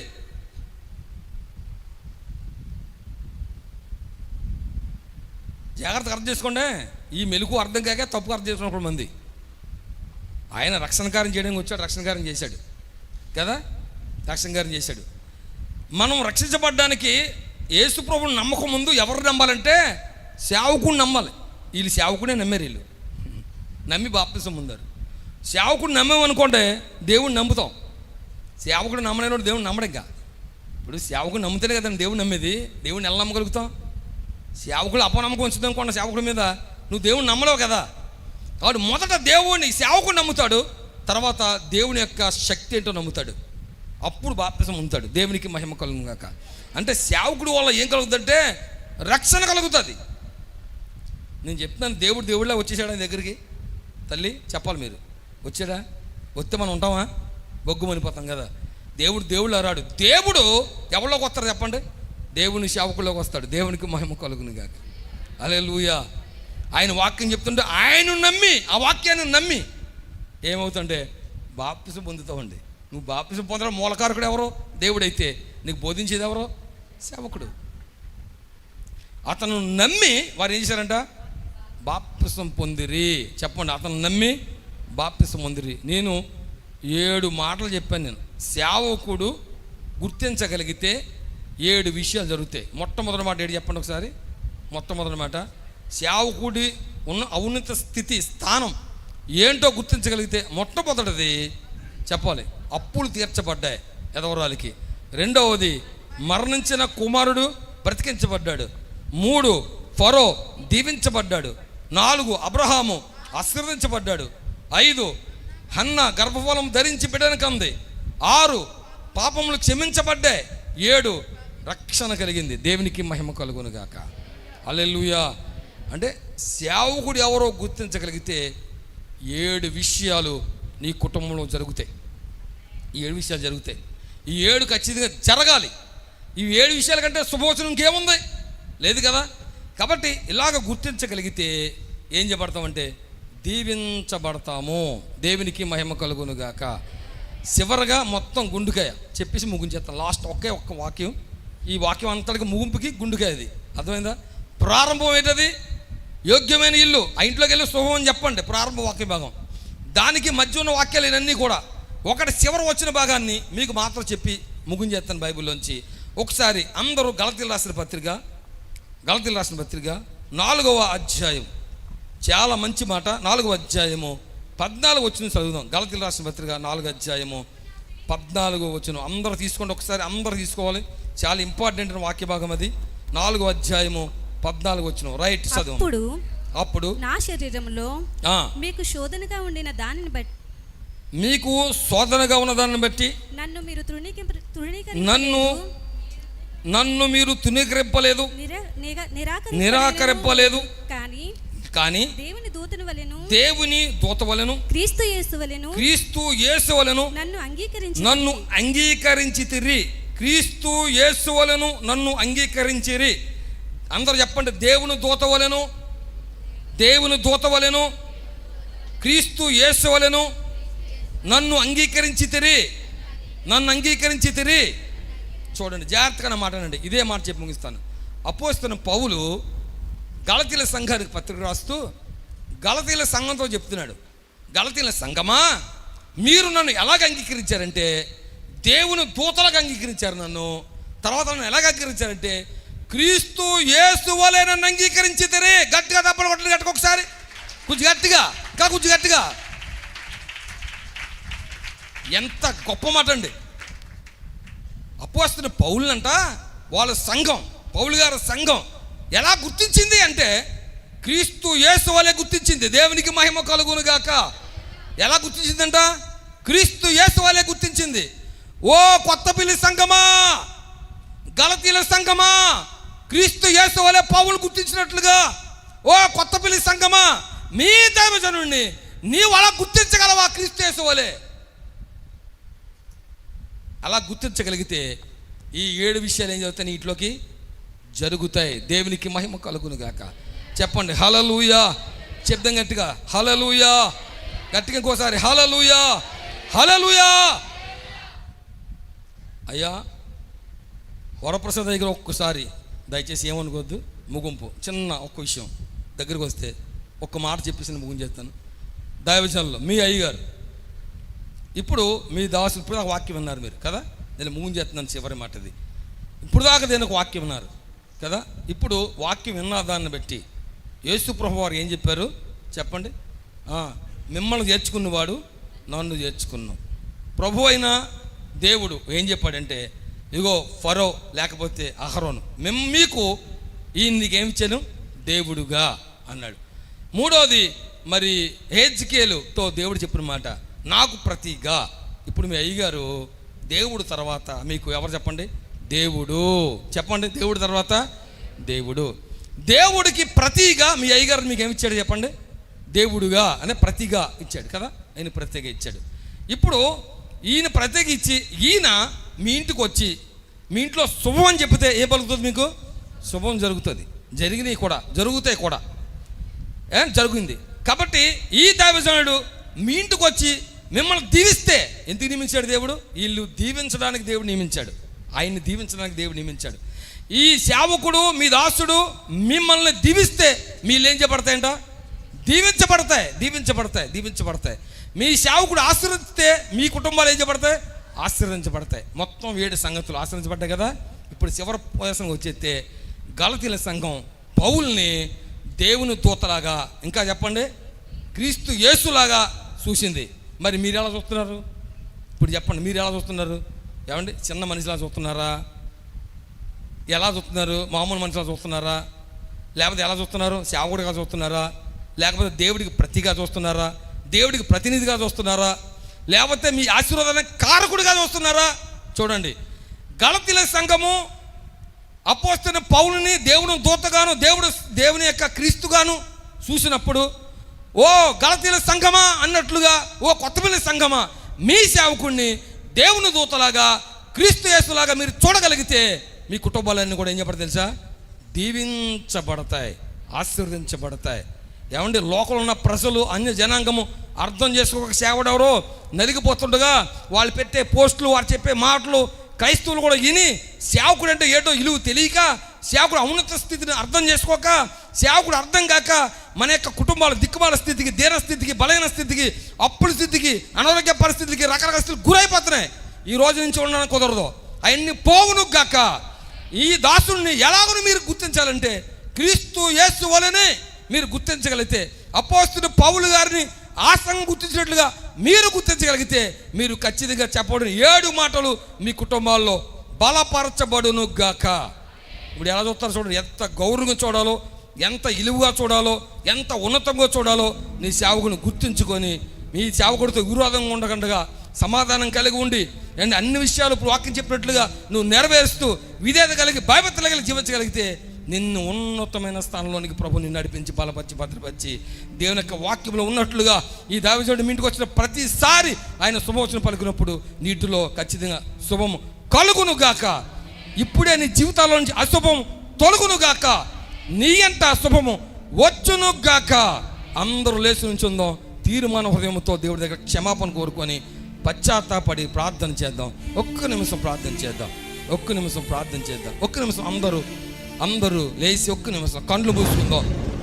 దయచేసి అందరూ లేచి నుంచొని కంట్లు మూసుకొని దేవుడి దగ్గర ప్రార్థన చేద్దాం. ఒక్క నిమిషం ప్రార్థన చేద్దాం. 2 గంటల సమయాన్ని వాక్యాన్ని విన్నాను. 2 గంటల సమయాన్ని దేవుని వాక్యాన్ని విన్నాం. 2 గంటలు దేవుని వాక్యాన్ని విన్న మన జీవితంలో ఒక్కసారి వరకు తెలిసి ప్రార్థన చేద్దాం. అయ్యో, దేవుడు ప్రతినిధిగా దేవుడు ఆయన చేశాడు. దేవుడికి ప్రతిగా సేవకుని చేశాడు. ఆ సేవకుడు ఇంట్లోకి వచ్చి శుభం అని చెబితే నీ ఇంటికి శుభం కలుగుతుంది. అలాగని వాక్యం రాయబడింది. ఇదిగో గుర్తించిన 7 ఆ విధముగా దీవించబడ్డారు. ఓ కొత్త పిల్లల సంఘమా, ఈ మధ్యాహ్న కాలం నువ్వు గుర్తించగలవా? నువ్వు గుర్తించగలిగితే నిన్ను దేవుడు అలాగునే దీవిస్తాడు. హల్లెలూయా. లోకము సేవకుడు ఎవరో తెలియక లోకం నశించిపోతుందండి. ఓ సంఘమా, నువ్వు ప్రభులోకి వచ్చి ఇంకా నువ్వు సేవకుడు ఎవరో అర్థం చేసుకోపోతే, దేవుని యొక్క సేవకు ఔన్నత స్థితి తెలుసుకోకపోతే ఎలా దీవించబడతావు? నీ కుటుంబం శాపకరంగా మాట్లాడగల కారణం ఏంటి? నీ ఆత్మహత్యతో శాపంగా పడగల కారణం ఏంటి? దేవుని సేవకుడు ఎవరు గుర్తించలేకపోతున్నావు? ఇప్పుడే క్షమాపణతో దేవుడి దగ్గర అడుగుదాం. హల్లెలూయా. మైటీ రిచ్ జీసస్ కౌషవార వీరి కరదరబ చందర మైటీ రి కరందవరసి. ఇకనైనా గాని ఎప్పుడైనా గాని దర్శించగా రావా, అభిషేకం లేక దర్శనము రాక, అభిషేకం లేక దర్శనము రాక నశించుచున్నానయ్యా, నే నశించుచున్నానయ్యా, నశించుచున్నానయ్యా, నే నశించుచున్నానయ్యా.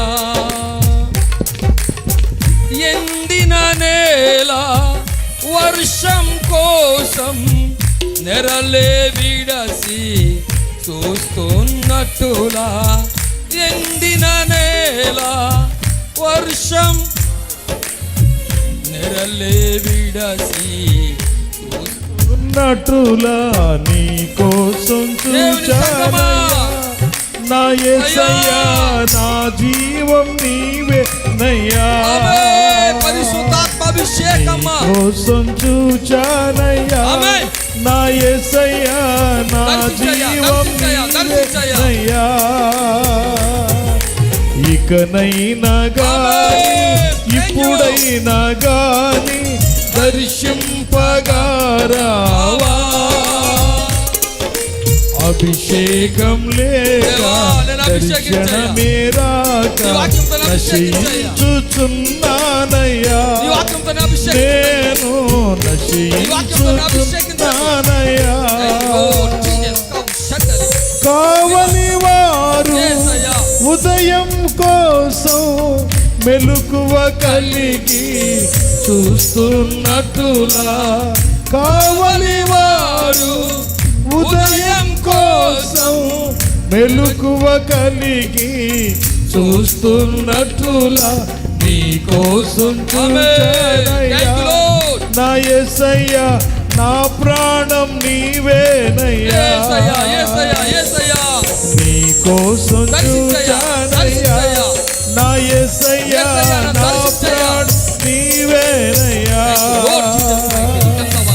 ఇకనైనా గాని ఇప్పుడైనా గాని దర్శింపగా రావా,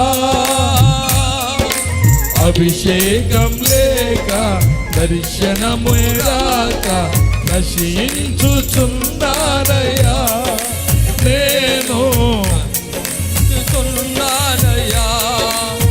దుప్పి నీటి వాగుల కొరకు ఆశతో ఎల్లలో చూస్తున్నట్టులా, దుప్పి నీటి వాగుల కోసం ఆశతో ఇళ్ళలో చూస్తున్నట్టులా నీ కోసం చూచానయ్యా, నా యేసయ్యా, నా జీవం నీవే నయ్యా,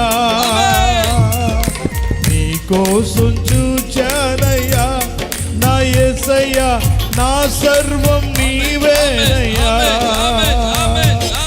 ఇప్పుడైనా గాని ఇకడైనా గాని దర్శింపగా రావా, అభిషేకం లేక దర్శనమే రాక నశించుతున్నానయ్యా నేను నశించుతున్నానయ్యా నీకోసం చూచానయ్యా నా యేసయ్యా నా ప్రాణం నీవేనయ్యా నీకోసం చూచానయ్యా నా యేసయ్యా నా జీవం నీవేనయ్యా నీకోసం చూచానయ్యా నా యేసయ్యా నా సర్వం నీవేనయ్యా నా ప్రాణం నీవేనయ్యా నా జీవం నీవేనయ్యా నా ప్రాణం నీవేనయ్యా నా సర్వం నీవేనయ్యా నా ప్రాణం నీవేనయ్యా నా జీవం నీవేనయ్యా నా సర్వం నీవేనయ్యా నా ప్రాణం నీవేనయ్యా నా జీవం నీవేనయ్యా నా సర్వం నీవేనయ్యా నా ప్రాణం నీవేనయ్యా నా జీవం నీవేనయ్యా నా ప్రాణం నీవేనయ్యా నా జీవం నీవేనయ్యా నీకోసం చూచానయ్యా నా యేసయ్యా నా జీవం నీవేనయ్యా నా ప్రాణం నీవేనయ్యా నా సర్వం నీవేనయ్యా నా జీవం నీవేనయ్యా రమ రమ రమ రమ చందన తండ్రి కుమార పరిశుద్ధాత్మ దేవుని అభిషేకం ఒక్కొక్కరిని తాకునుగా